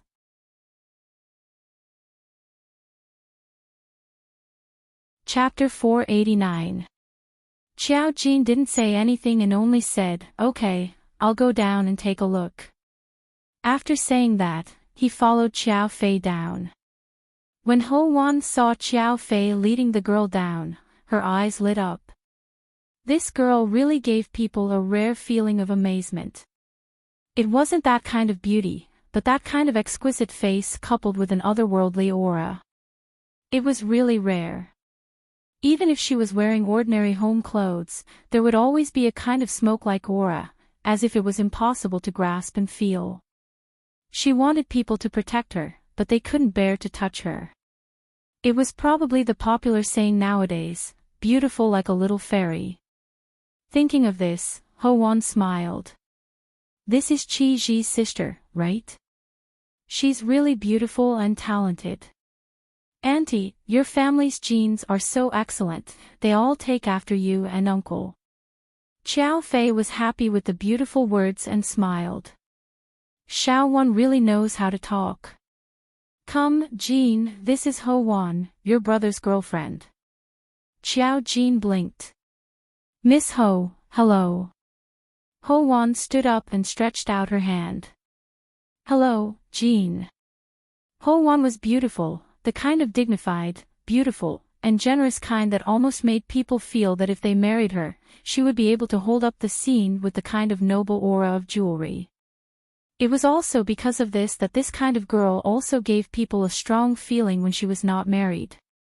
She was quite compatible with Mu Qiji. Unfortunately, Xiao Jin had seen Mu Qiji's marriage line. It was a marriage line that he met someone and decided to be with her for life. There was no process in between. Since this Ho Wan wasn't the right person for him, the two of them would probably break up soon because of differences. What differences would there be? She just smiled and of course wouldn't say much. She shook hands with Ho Wan, and it was smooth to the bone. Ho Wan felt that her skin was already very good. She carefully took care of it every day, and her skin could be said to be white and smooth. However, when she came into contact with Xiao Jin, she really understood what it meant to be weak and boneless. He couldn't help but sigh. Sure enough, those who were favored by the heavens were perfect in every way. Xiao Jin didn't like to talk, so he sat down and chatted with Ho Wan and the others. Most of the time, it was Ho Wan and Xiao Fei who were chatting. Mu Qiji and Mu Xiangshan would occasionally speak. Xiao Jin simply didn't interrupt. She didn't have any other reaction and just listened quietly. Ho Wan quickly noticed that this girl didn't like to talk much. Putting aside the fact that Xiao Jin was the young lady of the Mu family, she remembered that she seemed to have heard the name Xiao Jin somewhere. It was a little familiar, but she couldn't remember where. At noon, Ho Wan stayed for lunch. Xiao Jin also received some news about the Lan family.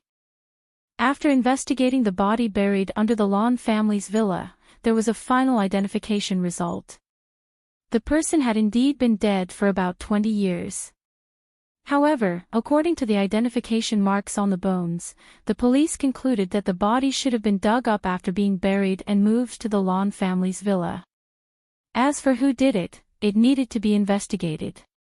In the past 10 years, the Lan family's villa had been renovated more than a dozen times, and there were hundreds of workers who had handled it.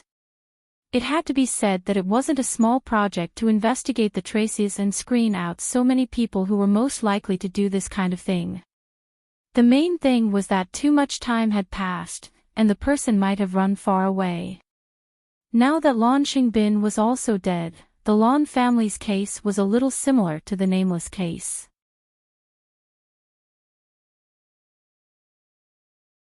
Chapter 490. After all, there was too much strange information involved in this case, especially the skin changing and curse changing. The spirit group had taken over this case, but they did not know about the existence of a formation master, so they could not investigate clearly. At most, they would think that it was the work of a sorcerer who was good at curses. This case could either be concluded in a reasonable way, or they could only continue investigating.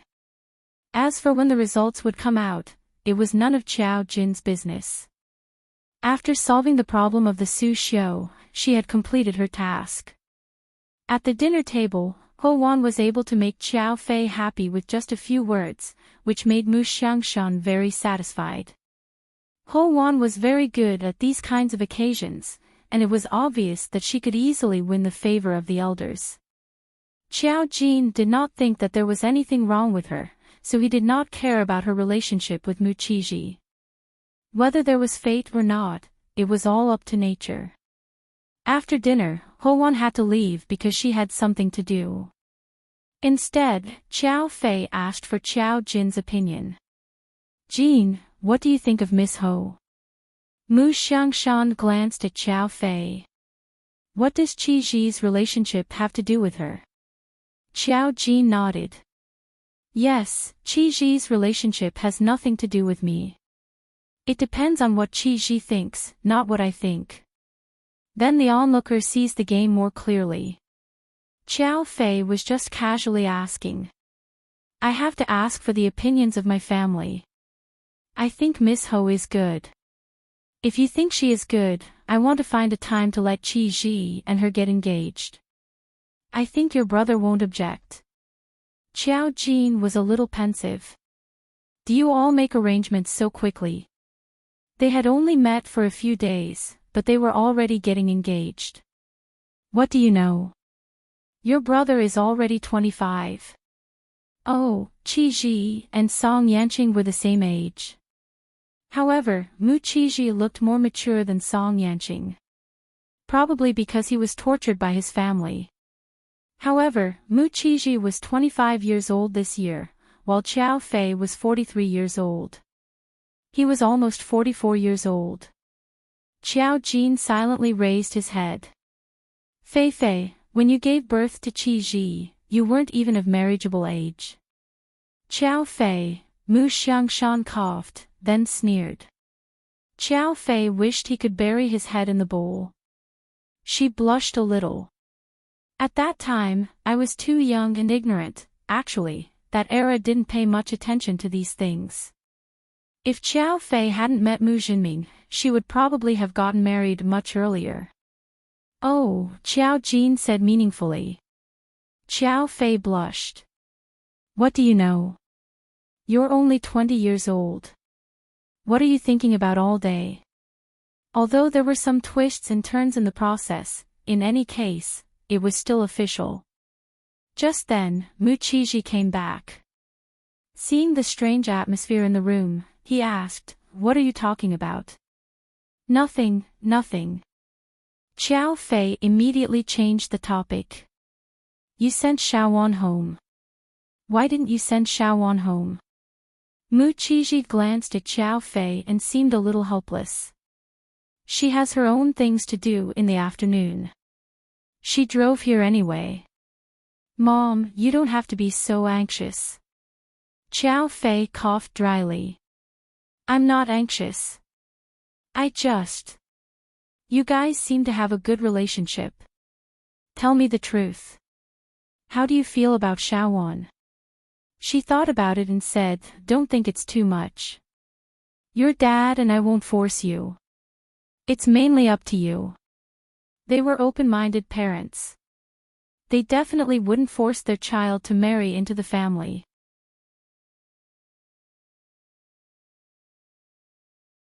Chapter 491. She's fine. Mu Qi said calmly, she should be fine too. Xiao Fei was a little confused. What do you mean by fine? Can't you tell if you like her or not? Mu Qi glanced at Xiao Fei but did not say anything. Mu Xiangshan said, Why are you in such a hurry? Although everyone praises Ho Wan, she has been abroad for a long time. You should let Qi know more about her. Xiao Fei muttered, Then you two can go ahead. Mom is not in a hurry. I don't think Ho Wan likes me that much. Mu Qi's sudden words made Xiao Fei a little confused. Mu Qi simply made it clear. She should be here at the request of her family.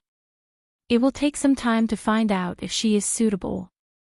Although both parties were here at the request of their families, Mu Qi did not feel much pressure.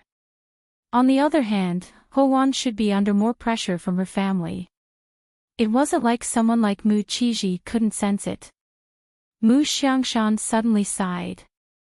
It seems that blind dates are not advisable. What did your sister say? She said that your marriage line has not appeared yet. It seems that Ho Wan is not the one you like. Your feelings are probably right. Ho Wan does not like you. Xiao Fei wanted to roll his eyes. Dad, I told you not to do such superstitious things at home. Why are you still messing around with Jean? Mu Qi also laughed and said, Grandpa, this kind of thing depends on a person's choice. It can't be predicted. Jean, you should also read less of those things on the internet. Look at how much of a fraud he was now. Xiao Jin wiped his mouth with a tissue. Qiji is right. I'll go up first. Xiao Fei, sigh, everyone in this family was incomparably terrible. In the afternoon, Xiao Jin was at home, but Xiao Fei went upstairs to look for her. He said with some doubt, "There's an old couple downstairs looking for you." Xiao Jin's face was very gloomy at that time, and even Xiao Fei could tell that she was unhappy. Xiao Fei asked cautiously, "What's wrong?" Xiao Jin quickly regained his composure and said, "It's fine." "Fei Fei, go to your room." "Why would I go to the room? What did you do outside?" Of course, Xiao Fei was worried. She followed Xiao Jin downstairs and saw an elderly couple waiting in the living room. The old couple looked a little uneasy, but when they saw Xiao Jin, they pointed at her excitedly and shouted, "Murderer, murderer." Xiao Fei was stunned. She ran in front of the old couple and blocked Xiao Jin. "Who are you calling a murderer?" The old couple had been polite when they came to the door. Who would have thought that they would directly call Xiao Jin a murderer? Were they crazy? How could Jin have killed someone? Xiao Jin looked at the old couple's agitated expression and remained silent. The old woman pointed at him and shouted, "You killed my son and my daughter-in-law. You are not human." The other old man also looked at Xiao Jin with tears in his eyes.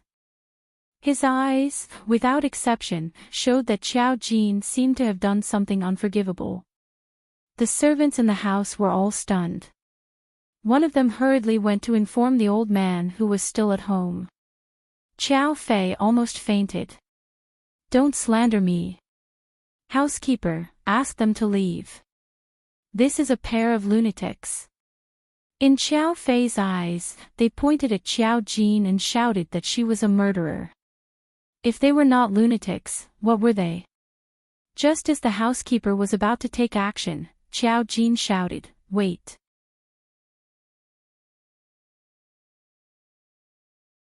Chapter 492. Xiao Jin walked in front of the old couple and said gently, "Give it to me." Xiao Fei was afraid that the old couple would do something to her. He quickly pulled her and said nervously, "Jin, they are crazy." Xiao Jin shook her head. The strange thing was that the agitated old couple couldn't do anything when they saw Xiao Jin. They even took out a document from their pocket in a daze. Xiao Jin took it and opened it.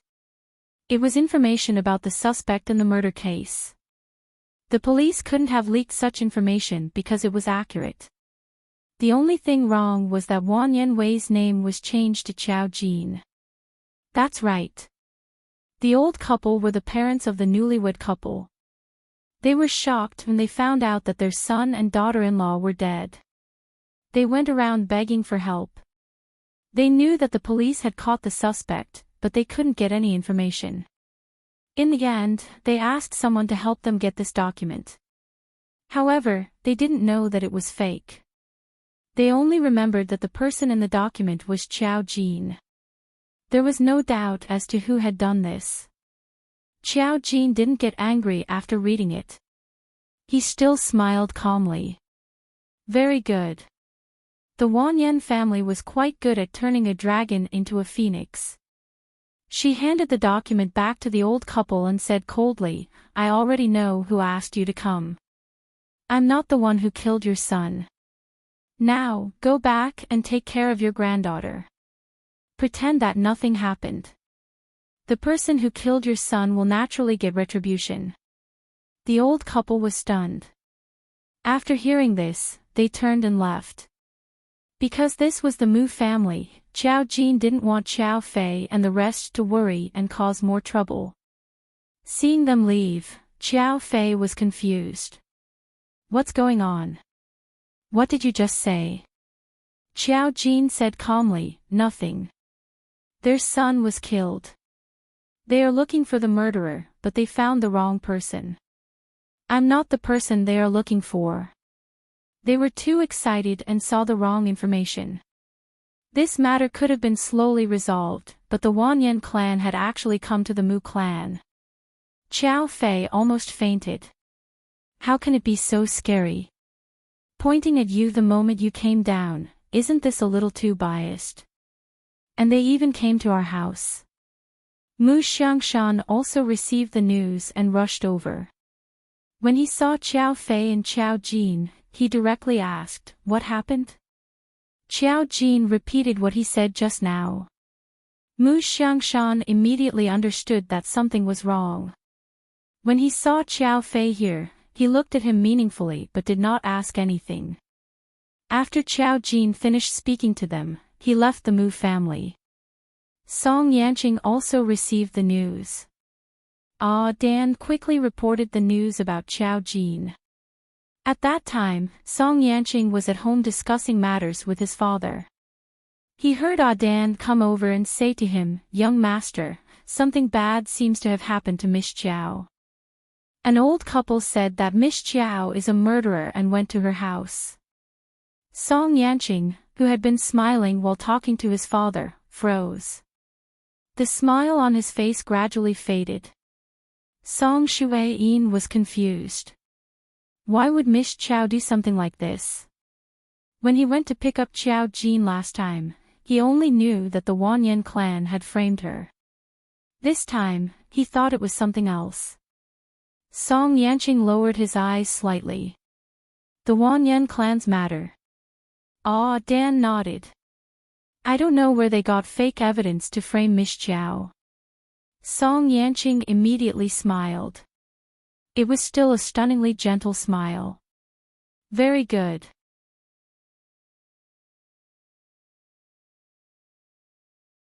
Chapter 493. When Xiao Jin just arrived outside, she received a call from Song Yanqing. Where are you? His tone was very gentle, as if he was just asking a normal question. Xiao Jin said warmly, outside. Song Yanqing said, I'm coming to find you now. Tell me where you are. I know what you want to do. You don't need to do anything. You will use the most reasonable way to not let the Mu family have any doubts about you.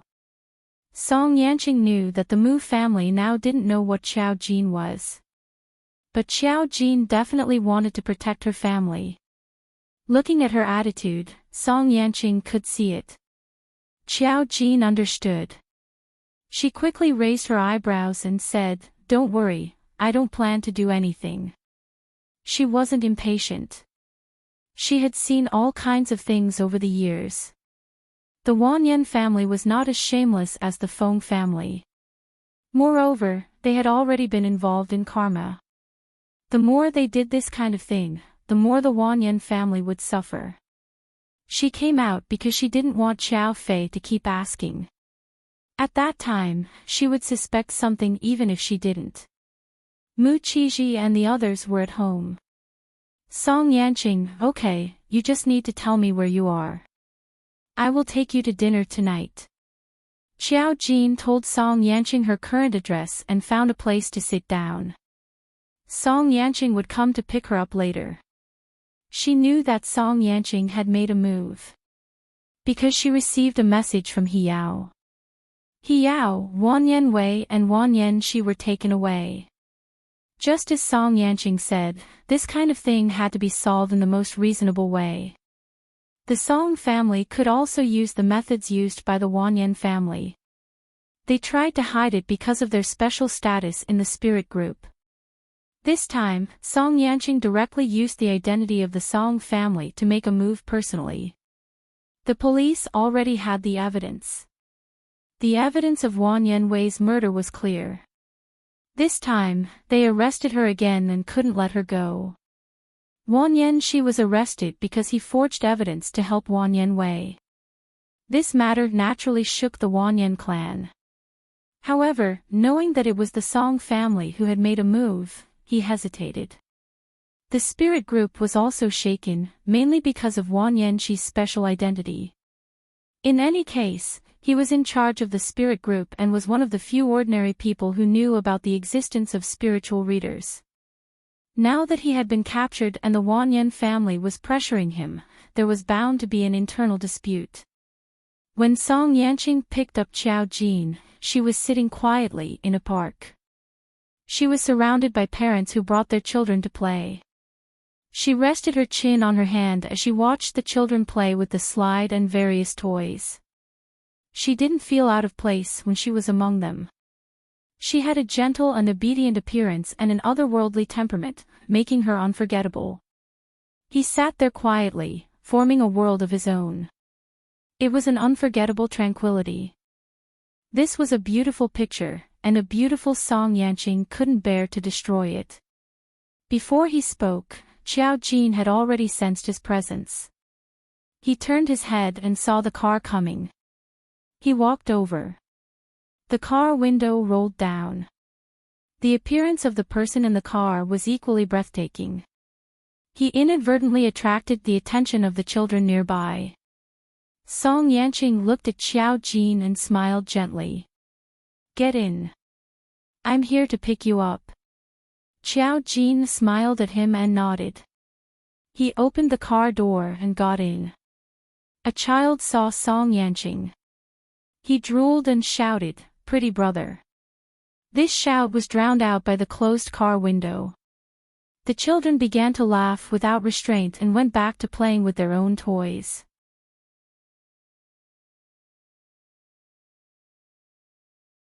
Chapter 494. Wanyan Wei and Wanyan Shi were arrested. "Did you ask someone to do it?" In the car, Xiao Jin asked directly. Song Yanqing nodded and said softly, "They don't know how to appreciate kindness." "Don't you think so?" Xiao Jin said, "A little." She could have let them wait for death, but she didn't expect them to want to die early. Changing the information to frame Xiao Jin and letting the old couple find her was something that Xiao Jin didn't expect. The guts of the Wanyan family were truly too big. Song Yanqing also smiled. "My father just received a call from the spirit group, but he's already on a plane to go abroad." When she received the call, Song Shuri knew that her son was going to take care of this matter. He said that he didn't know anything and that he was going abroad on a business trip. He didn't care about anything. He just called Song Yanqing and went on the plane. Xiao Jin didn't care. Two useless people aren't worthy of the Wanyan family's attention. If all the families of spiritualists are at this level, to be honest, I'm quite disappointed. Song Yanqing also nodded and said, "Don't worry about this. It's not worth worrying about these people. I'll take you to eat first." Xiao Jin said, "Okay." Later, Xiao Fei called. Xiao Jin happened to have an excuse and said that Song Yanqing took her to eat. Seeing that she was fine, Xiao Fei naturally didn't ask more. But Mu Jinming and the others in the family all knew about this matter. They sent people to investigate the old couple and naturally found out what had happened. They didn't know about the existence of the spirit group, but it was easy to find out that the police had already caught the suspect, but she was released. Xiao Jin didn't go out much these days. If the police arrested her, how could there be no sound? It was obvious that the old couple had found the wrong person. The Mu family was slightly relieved. After Wanyan Shi was arrested, the spirit group discussed and came up with a plan. Wanyan Shi couldn't be ignored. There were orders from the Wanyan family. Young Master Song couldn't be touched, but Xiao Jin couldn't be left alone. So they decided to capture Xiao Jin. At least, they had to make Xiao Jin guarantee that Song Yanqing would release Wanyan Shi. As for Wanyan Wei, it was difficult for the spirit group. They could only let the Wanyan family find their own connections. However, the task of capturing Xiao Jin was given to He Yao's group. When she received the task, she was confused. Her mind was filled with thoughts of which genius leader had given the order, "This is. Isn't this a good thing? She is so arrogant, we should have dealt with her long ago." He Yao frowned. "Let me ask you, even if Qiao Jin is arrogant, which rule of the spirit group did she break? Yu Xia was speechless. He couldn't find a reason, so he just stubbornly said, she's always been our suspect. We've been relaxed enough with her. He Yao coldly snorted and no longer spoke to Yu Xia. Instead, she spoke to the executive officer, if you want us to arrest Qiao Jin, you should at least give us a clear order. Which rule of the spirit group did Qiao Jin violate? She didn't use her own ability to mess around outside. She didn't kill anyone. This time, it was the Wanyan family who killed someone and wanted to frame her. Now that she has been caught, they want to capture her and trap her. Is this how the spirit group bends the law? Ever since Qiao Jin told her the truth, she had a faint resentment towards the higher-ups of the spirit group.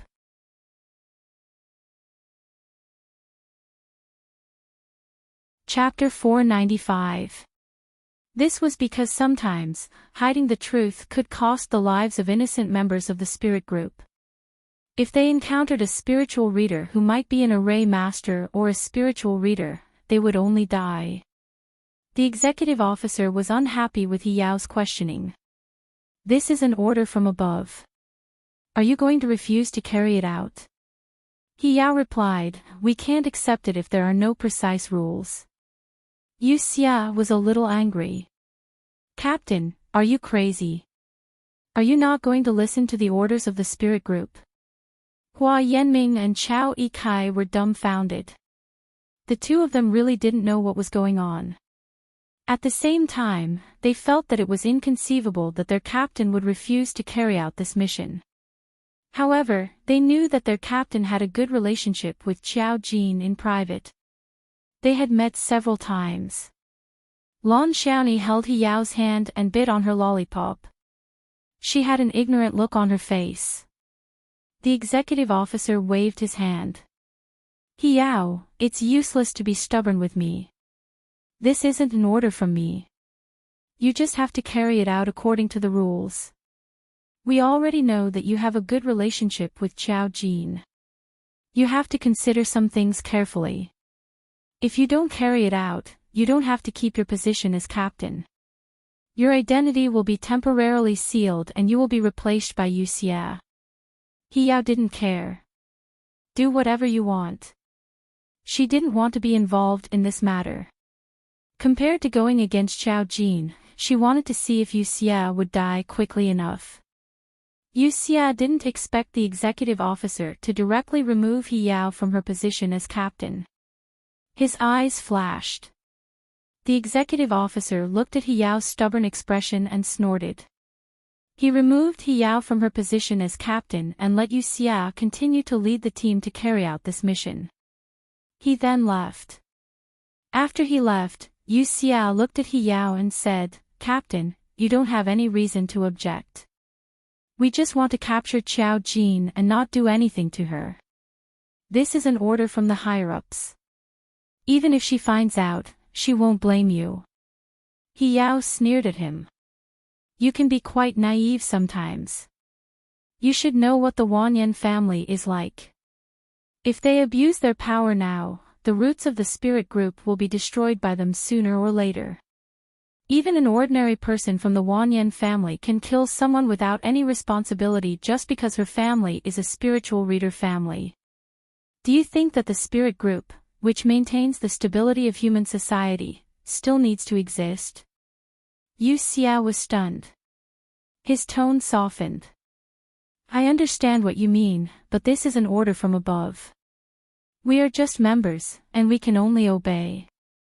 Waving her hand, He Yao replied in annoyance, I can refuse to listen to you, but you're the captain now. You guys can go by yourselves. She looked at Hua Yanming and Chao Yikai. Shuo Dai is in class. She won't be going on this mission. You guys go ahead. Nothing will happen. Yu Xia said, Captain, I know that you have a good relationship with her, so I can only give you a piece of advice. You should stay here and don't think about leaking information. Lan Xiaoni, I want to take her with me. After After all, Lan Xiaoni was a space-type magus. She was very powerful, so he had to bring her along. Lan Xiaoni was a little unhappy when she heard that. She pursed her lips and said, "I won't go if Godmother doesn't go." "You Xia," He Yao said, "the three of you are enough. Qiao Jin doesn't have any combat strength either, so what are you afraid of?" You Xia, why did he suddenly feel that He Yao was lying to him?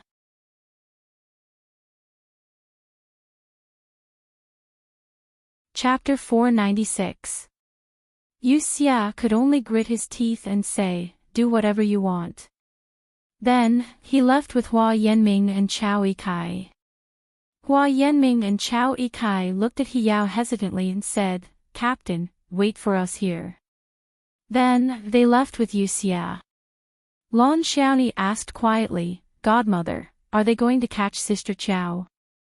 He Yao nodded, her expression serious. "It's fine if Sister Chao doesn't come back with us. If she does, something big will happen to the spirit group, because they were in the base, she couldn't send any messages outside. She didn't know where Qiao Jin was now. He should have known about this by now, right?" The spirit group had thought it through and sent people to catch Qiao Jin.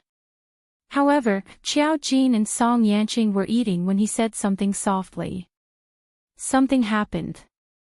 Song Yanqing looked up slightly. Qiao Jin said, "The array masters of the He early family came to the imperial capital and attacked the spirit group. It seems like the imperial capital will not be peaceful for a while." Qiao Jin could feel it even though he was so far away. Naturally, it was because the commotion was too big. With such a large number of array masters, Qiao Jin felt it the moment he got off the plane. There were dozens of people, plus the 7 who died earlier. The He early family had indeed invested a lot. Array masters weren't that common. The hundreds of spiritual readers in the spirit group were the result of decades of accumulation and slowly formed into the current scale. There were so many people in the country, but only a few hundred of them could be found. The corresponding array masters were even rarer, and there were also the legendary spiritual readers. So far, Qiao Jin had only met Song Yanqing. Song Yanqing smiled. "You have a lot more spiritual seeds." "Ah, speaking of which," Qiao Jin reached out and touched Song Yanqing's wrist. "I haven't collected your death energy for this month." Compared to before, Qiao Jin was more familiar this time. Song Yanqing glanced at him and smiled. "You always say that I still have death energy on me. Compared to before, I feel like I have changed a lot." In the past, Song Yanqing's body was really weak. It wasn't an exaggeration. He wasn't like those sick people who panted with every step. He couldn't be stimulated. Things like a cold could take away half his life. Now that he had become a spirit master of speech, Qiao Jin said that his death aura was still there, but his physical fitness was also changing at a visible rate. He was no longer comparable to before. Now that he only brought Adan out, his father would be much more at ease. Qiao Jin said indifferently, "The fact that you are changing now proves one point.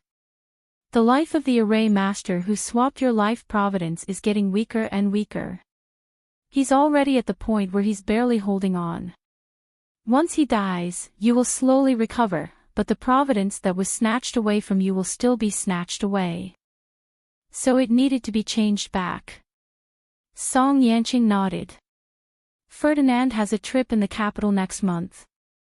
An advertiser spent 100 million to invite him to shoot an advertisement." 100 million. Qiao Jin couldn't help but sigh. That's really valuable. That's how celebrities are, especially when he's a foreign celebrity. From a businessman's point of view, Song Yanqing commented. He's very popular and has fanatical fans. His ability to drive purchases is strong. If the business pays 100 million, it will definitely make a billion. Qiao Jin nodded. "I didn't pay attention to him. It was mainly because he was abroad. Xiao Jin hadn't planned to go there yet. He didn't expect the other party to come. It was normal for Song Yanqing to pay attention to him. Monthly Votes Third Update.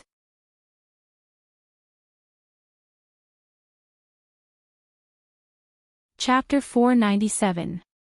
This was also something new. It was impossible for Ferdinand's family not to know that the capital was the Song family's territory. Coming here with such fanfare, Xiao Jin speculated, maybe Ferdinand really doesn't know that his life has been swapped. Song Yanqing narrowed his eyes slightly. You think so? Xiao Jin nodded. He doesn't know, but his family should know. You're not dead. They must know that there's an array master supporting you in the capital. It's not a good time for Ferdinand to come here alone. If he knew, he wouldn't throw away his life. The only possible speculation is that he doesn't know, and his family can't tell him. Song Yanqing smiled gently. If a good enough person knows that his life providence was stolen, it will indeed be difficult for him to accept it. He stared at Xiao Jin. What will happen to him if his life providence is swapped? He will suffer some backlash. The difference is how much the array master is willing to bear for him. According to your body, his physical fitness before the swap shouldn't be too good. Otherwise, you wouldn't have been so weak back then. There was a special emotion in Song Yanqing's deep eyes. Will he die? Xiao Jin, that won't happen. Everything depends on the line of fate. Even if he dies, it only means that he should have died. Song Yanqing chuckled. It sounds like he's a little innocent. His words seem to be probing for something. Innocent? Xiao Jin frowned. Aren't you innocent? This kind of thing shouldn't be measured by innocence. Karma doesn't look at whether you're innocent or not. It's already difficult to extricate yourself from it. As I said, if your aunt doesn't leave the Feng family, she and her children will probably be very sad for a while. The Feng family is still holding on now because karma is slowly decaying. The next time it erupts, the Feng family won't be able to hold on. Song Yanqing frowned. I mentioned this, but, as an outsider, at least for now, he was an outsider. It was indeed difficult for people to accept his sudden request for a divorce. He had probably mentioned it, but he could not find a better excuse. His aunt did not blame him too much, but she did not understand. Because the man she married was at least not bad to her, and he did not have the bad habits of the Feng family's men. The two were truly in love. Xiao Jin also instantly understood Song Yanqing's difficulties. He thought about it and said, it's just that the glory is no longer there. For this kind of thing, even I can't measure the extent of the karma. As long as they are not involved in the Feng family's matters, there will be no fatal karma. Song Yanqing also understood, and his expression eased slightly. At least she had the support of the Song family. When the time came, if anything happened, it would be fine. Xiao Jin shook his head. Let's not talk about these things. I know you're also troubled. The Hurley family is here to cause trouble, so it won't be peaceful from now on. Don't act rashly. You can't expose your identity as a spirit master. Song Yanqing said gently, I know what I'm doing. He looked at Xiao Jin eating quietly with his head down and smiled gently. He early started to cause trouble as soon as he got off the plane. It was mainly because he killed the members of the spirit group. He wanted to vent his anger. Even if Xiao Anna and the others were not killed by the spirit group, it was because the spirit group did not protect them well. Of course, they did it secretly. After all, it was impossible for them to have a falling out openly. And Yu Xia and the others became the unlucky ones at the first stop.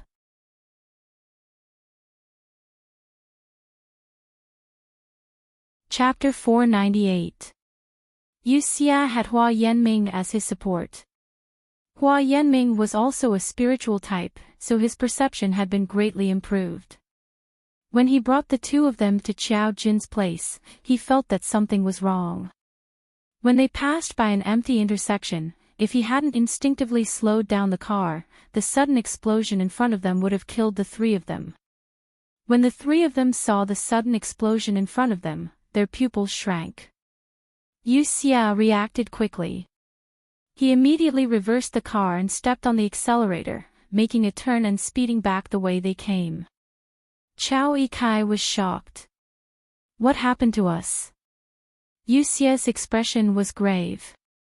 Someone wants to make a move on us. At this time, he subconsciously suspected that it was Qiao Jin who knew about the situation. However, Qiao Jin didn't have the strength to do so. It was also impossible for him to know that the spirit group was going to capture him. He Yao was in the spirit group now and couldn't leak any information. Then it had to be someone else. The spirit group would encounter a sudden attack. This attack was very likely to be launched by a hidden force that was opposing the spirit group.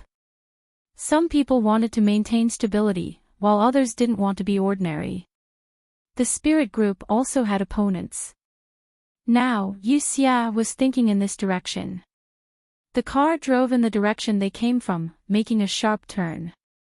Hua Yanming and Chao Yikai grabbed onto the car window to prevent themselves from being swayed because of the speed. Hua Yanming's face was pale.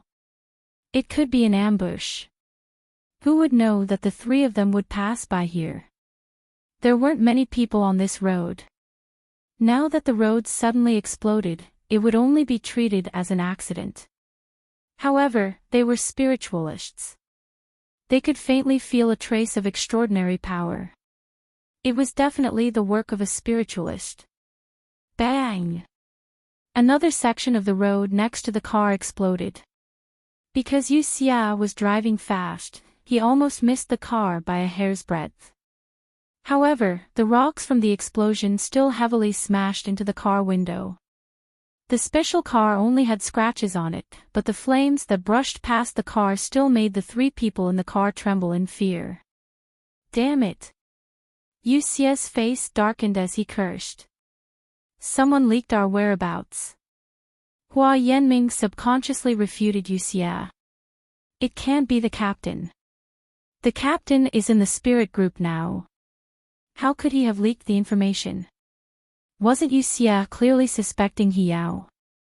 Chao Yikai also said, even if Captain reveals it, he definitely won't do it to kill us. The only thing he was sure of was that he had been ambushed. Yu Xia coldly said, what I said doesn't mean that I suspect her. However, someone must have leaked our whereabouts. The car sped forward. Yu Xia displayed his driving skills to the extreme, reaching a speed of more than 200 kilometers per hour. There was no one around, so he had nothing to worry about. When they entered a road with cars, they felt that the threat around them had disappeared. Yu Xia heaved a sigh of relief and returned the car to its normal speed. Now, he didn't dare to rush towards Qiao Jin. He had to return to the spirit group as soon as possible and report to the higher-ups for an investigation. At this time, Hua Yanming had already taken out his phone and began to report to the spirit group. Assassinating a member of the spirit group was no small matter. To be able to do such a thing in the imperial capital, it was either extremely daring or an illegal organization. When they thought about how they had almost died in the hands of others, the three of them felt their hearts sink. Now, even the soul group was no longer safe.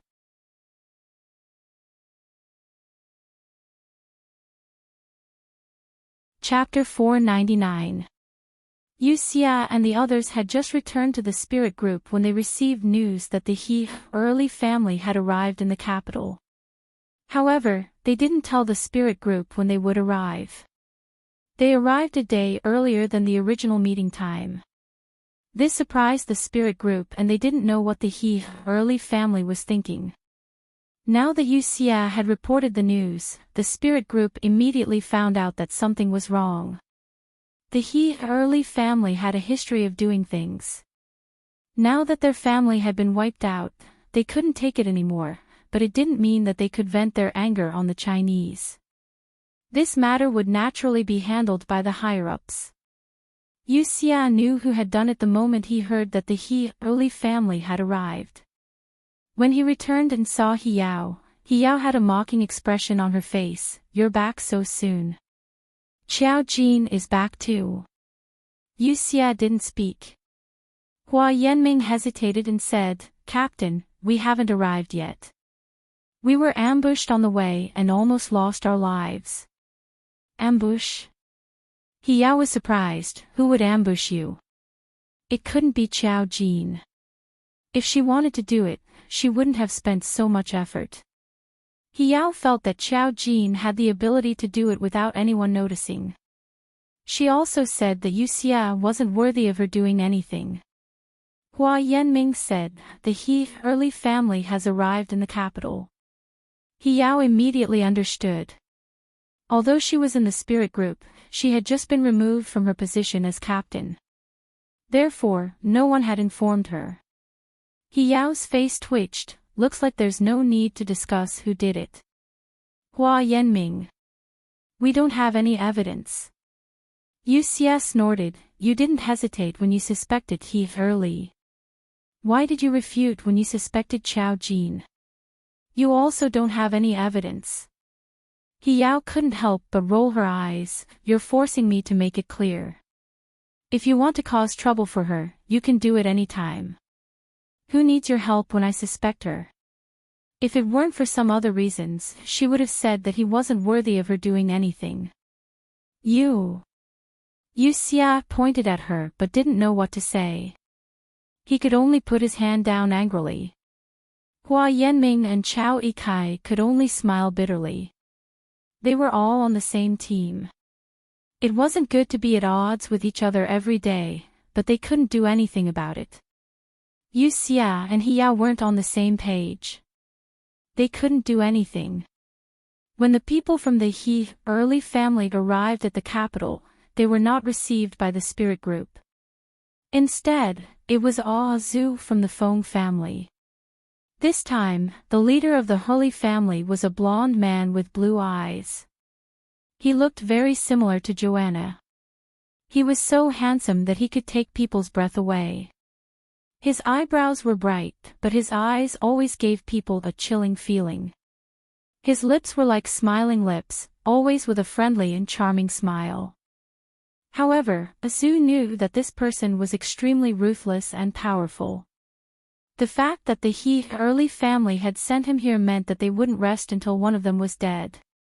Not to mention the problem of the plan, just Joanna's death alone was enough to appease the other party's anger. However, this had nothing to do with the Feng family. They only needed to do things according to the Grand Ancestor's instructions. "Mr. Milo."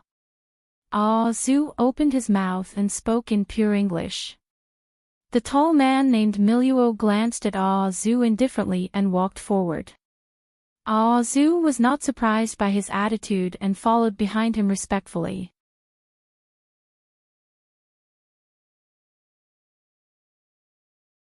Chapter 500. Qiao Jin was sent back to the Mu family by Song Yanqing. That night, she received some news. After the people from the He family came to the capital, their first stop was not the spirit group, but the Feng family. When Qiao Anna came to the capital, she also went to the Feng family. The relationship between the He family and the Feng family was confirmed. Then, the person behind the Feng family was most likely the He family. This time, Song Yanqing also sent the information of the leader to Qiao Jin. Qiao Jin only took one look and knew that the other party was not the real deal.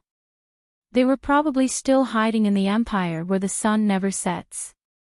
However, what was surprising was that other than the members of the spirit group who were inexplicably attacked on the first day, the members of the He family stayed in the Feng family for the next few days and did not appear.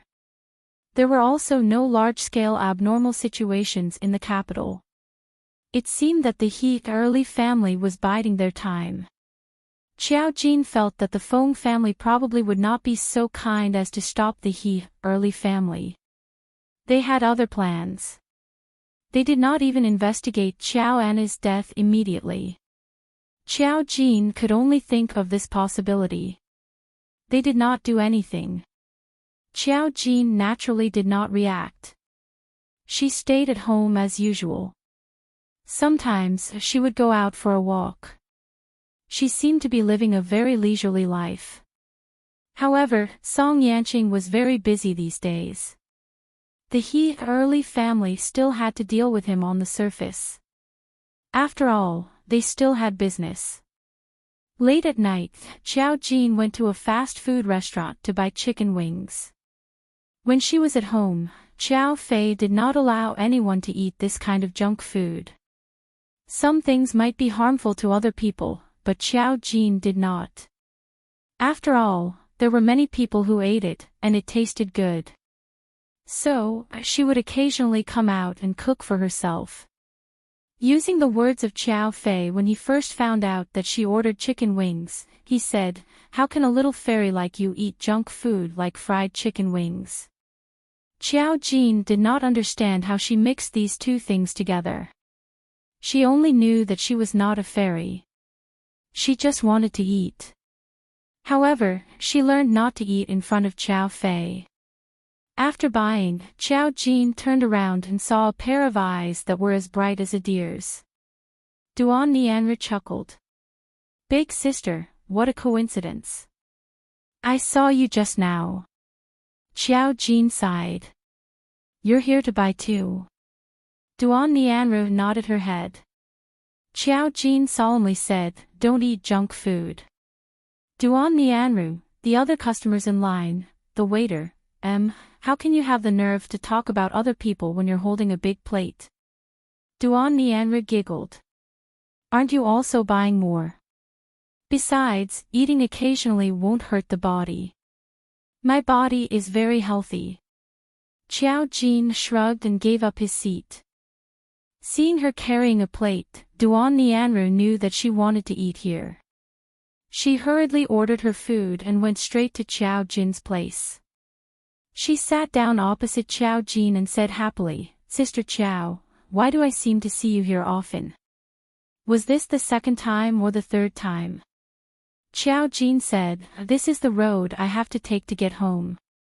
In other words, Duan Nianra might live nearby. Duan Nianra's eyes lit up. "Great! My house is nearby. It seems we're quite close." Xiao Jin nodded. She was wearing a pair of disposable gloves as she tore the meat off the chicken wings. She looked extremely elegant. How could a beautiful girl be called a fairy when she tore chicken wings? Sigh, the world was really unfair.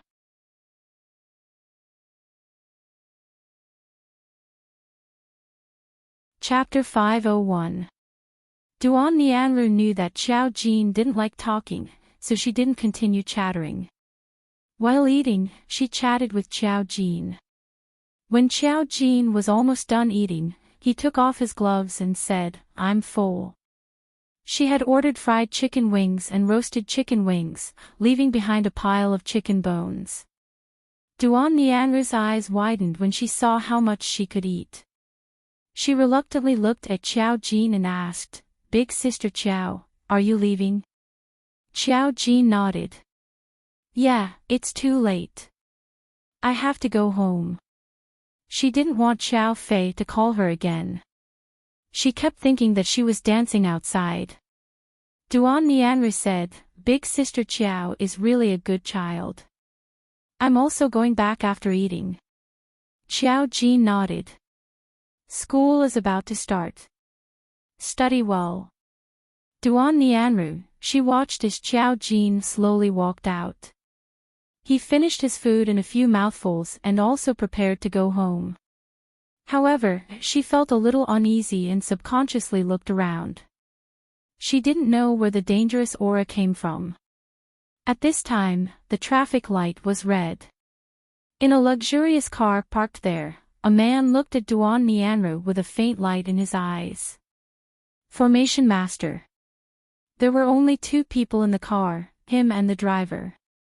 The driver was also a foreign man. He glanced at him before looking away. It's a new face. Don't cause trouble. Don't forget what Milio said. She's just a C rank. The man licked his lips and suddenly waved his hand. An indescribable energy rushed toward Duan Nianru. The driver frowned slightly when he saw him take action, but he didn't stop him. Duan Nianru felt her body go numb, and a chill ran down her spine. Just as the traffic light was about to turn green, she lost control of her feet and walked toward the middle of the road. What was going on? What was going on? She screamed in her heart. She couldn't control her actions. The traffic light was about to turn green. Wasn't she courting death? So many cars. Seeing her walk over stiffly, the man in the car who made a move had excitement in his eyes. Lucas, don't you think it's interesting to hit her? The driver's face darkened. If Milo finds out that you did something, he won't let you off. The man didn't care. What are you afraid of? It's just a C-grade array formation master. There's no evidence to prove that we did it. Lucas said, the current Huaxia is not the Huaxia of the past. Don't forget what the Emperor said before we came, all right. You are either Milo or the Great Emperor. It's boring, really, Lucas. Although he said that, he waved his hand, and Lucas's foot slowly lifted up with the clutch. Lucas was a little annoyed. The car drove forward. When the car in front saw a girl walking over, it subconsciously slowed down. After all, it was still in the starting stage. Their car was in the second lane. Even if they rushed over, they had every reason to say that they couldn't see it. The car suddenly sped up. Duan Nianru saw the dense traffic and the cars that were gradually approaching. Her face paled, and her body trembled. However, she couldn't control herself and walked faster and faster. Qiao Jin, who had already reached the subway station, sensed something and turned around. Her brows slowly furrowed. In front of her, the crowd was screaming, and the screeching sound of brakes rang out. It seemed to foretell a panic.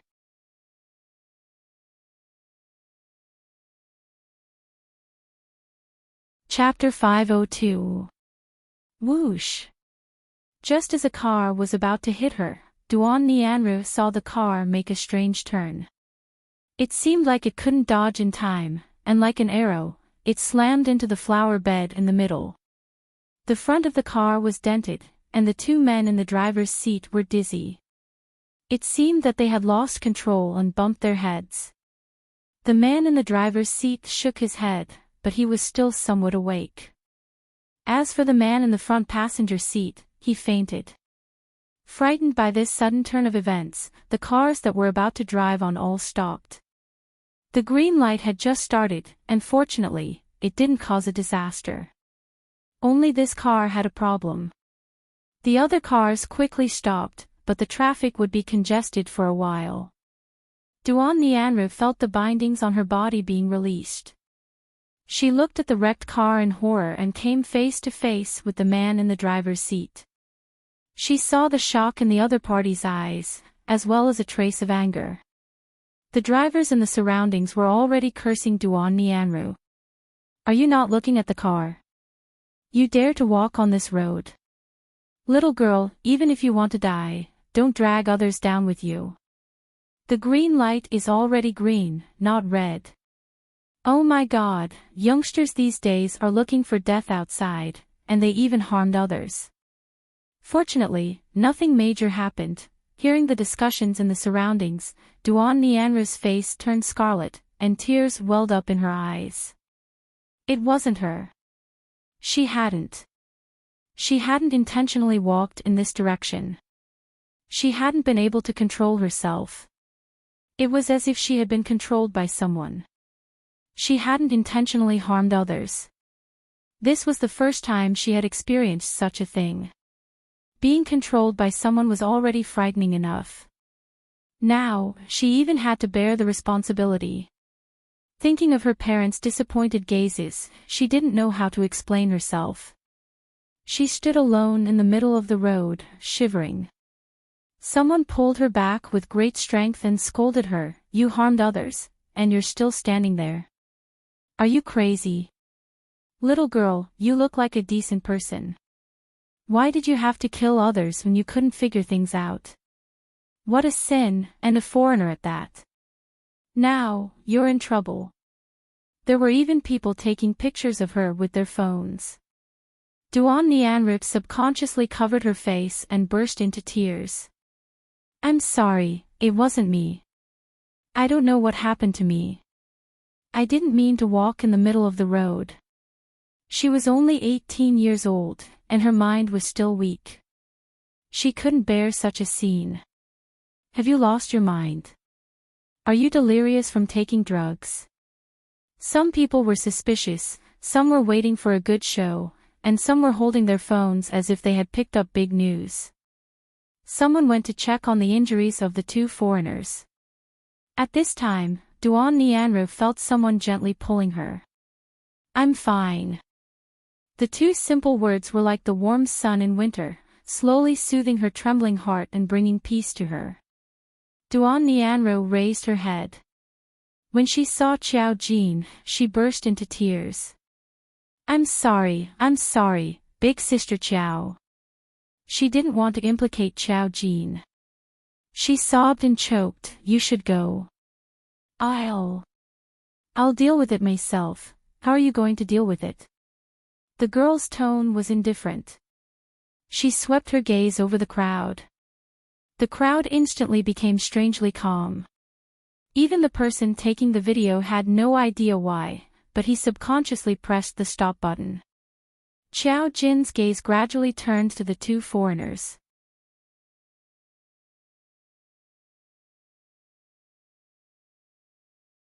Chapter 503. Someone called the police, and the traffic police quickly arrived. When Lucas came out of the car, he was still in disbelief when he saw Duan Nianru. But when he saw Qiao Jin, he felt as though someone had knocked on his head, and he became clear-headed. A peculiar chill rose from the soles of his feet. When the traffic police spoke to him, he subconsciously opened his mouth and said, "I'm fine." The traffic police were stunned. "Mister, shall we send you to the hospital first?" This was a special case, and Duan Nianru's abnormal behavior would usually be investigated. However, Lucas didn't seem to want to pursue the matter. Instead, it was the beautiful girl beside Duan Nianru who walked over and said, "Send you to the hospital first. We'll take care of the medical fees." Duan Nianru nodded while crying. "I'll take care of it." But with Qiao Jin by her side, she subconsciously felt calm, and her crying gradually became softer. The police and ambulance rushed over, and they went to the hospital together. Lucas wanted to stop all this, but he couldn't resist the special enthusiasm of Chinese people toward foreigners. He insisted on sending Duan Nianru to the hospital. This gave him a headache. When he saw the girl in a white t-shirt and jeans, his gaze became colder and colder.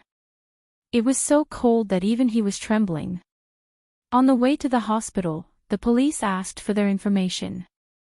Even though Duan Nianru insisted that she didn't know why she walked to the middle of the road, she was still suspected. The police said that she needed a blood test to rule out any abnormalities. Duan Nianru clenched her fists, but she couldn't refuse. She could only say to Qiao Jin in a low voice, "I really don't know why. I couldn't control myself just now, and I was controlled by someone to walk to the middle of the road, I know." Qiao Jin nodded. Duan Nianru widened her eyes in shock. "Big sister Qiao, you know." Qiao Jin nodded and squeezed Duan Nianru's wrist, indicating that she didn't need to worry. Duan Nianru didn't dare to tell her parents because she was afraid that they would be worried. It was just that she didn't have the money to pay for the medical fees, so she hesitated for a long time. If her parents knew about this, they would definitely ask her what was going on. She didn't know how to deal with this matter, and they would definitely be worried. Perhaps this was not a small sum of money. Her family had even taken out a loan to buy a house. After thinking for a long time, Duan Nianru could only say, "Big sister Xiao." Xiao Jin said, "I know what you want to say. They won't make you pay." Duan Nianru was dumbfounded. "You won't make me pay." It was because of her. Even if the other party was a foreigner, how could a foreigner be so warm-hearted? Xiao Jin only smiled. When they arrived at the hospital, the unconscious man was sent in for an examination. Duan Nianru also went to check his blood. When it came to the issue of compensation, the police didn't mention it, so Lucas went to pay the bill himself. That was because he felt that the girl's gaze on him was cold. Moreover, they were the ones at fault. But sometimes, he couldn't stop it. Seeing him pay up, Xiao Jin's gaze softened. When Duan Nianru returned, Lucas directly told the police that his friend was fine, and they didn't want to pursue the matter. They could just let the girl go back. This left the police dumbfounded. Are all foreigners beautiful and kind these days?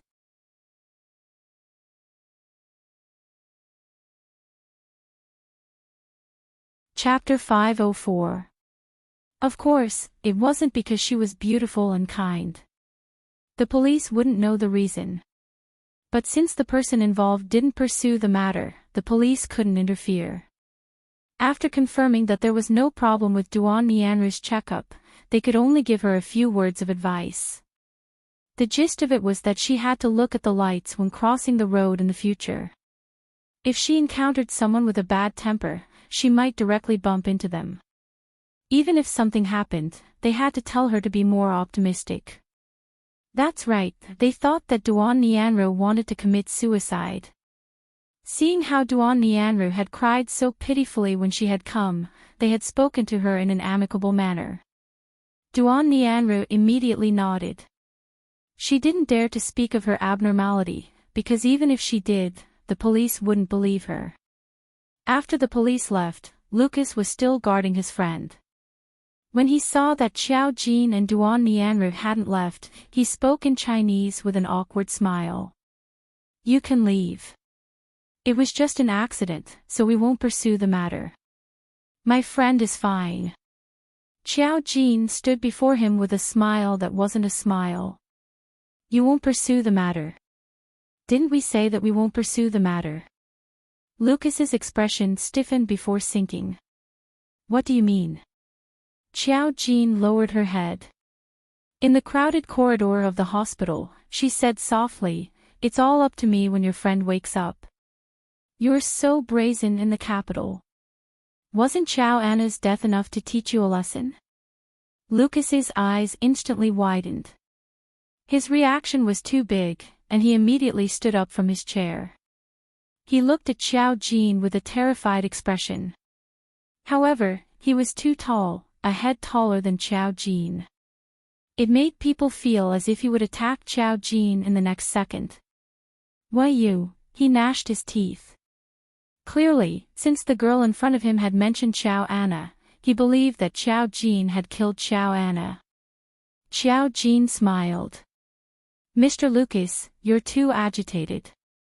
She seemed to be reminding him of something. Lucas looked around and could only stiffly sit back down. Duan Nianru noticed that Xiao Jin seemed to be saying something to her. Her reaction was huge. She knew that Xiao Jin was doing something. She didn't know what had happened, but Sister Xiao Anna seemed to know. Lucas looked at Xiao Jin. She was so pure and flawless. Yes, she gave him this damned feeling. But it still made people feel abnormally terrified. He realized that Joseph, who was lying inside, had really done something he shouldn't have. Miluo and the Great Emperor weren't trying to fool them.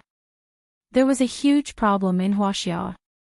There were mysterious people chasing after them.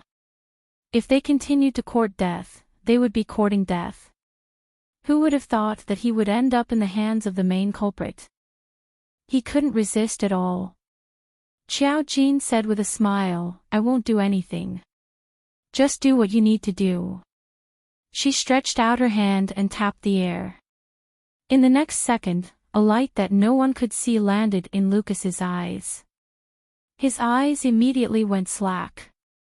When he blinked again, he saw Xiao Jin leaving with Duan Nianru. It seemed somewhat familiar. Who was it? You're tuning into the LoveLore Library YouTube channel. We're so grateful for your support, and don't forget to subscribe to join us on this incredible journey through captivating stories. Your generosity through donations truly makes a world of difference, as it's the primary source of revenue that allows me to expand and enhance this channel for you. Thank you from the bottom of my heart for being a part of this adventure.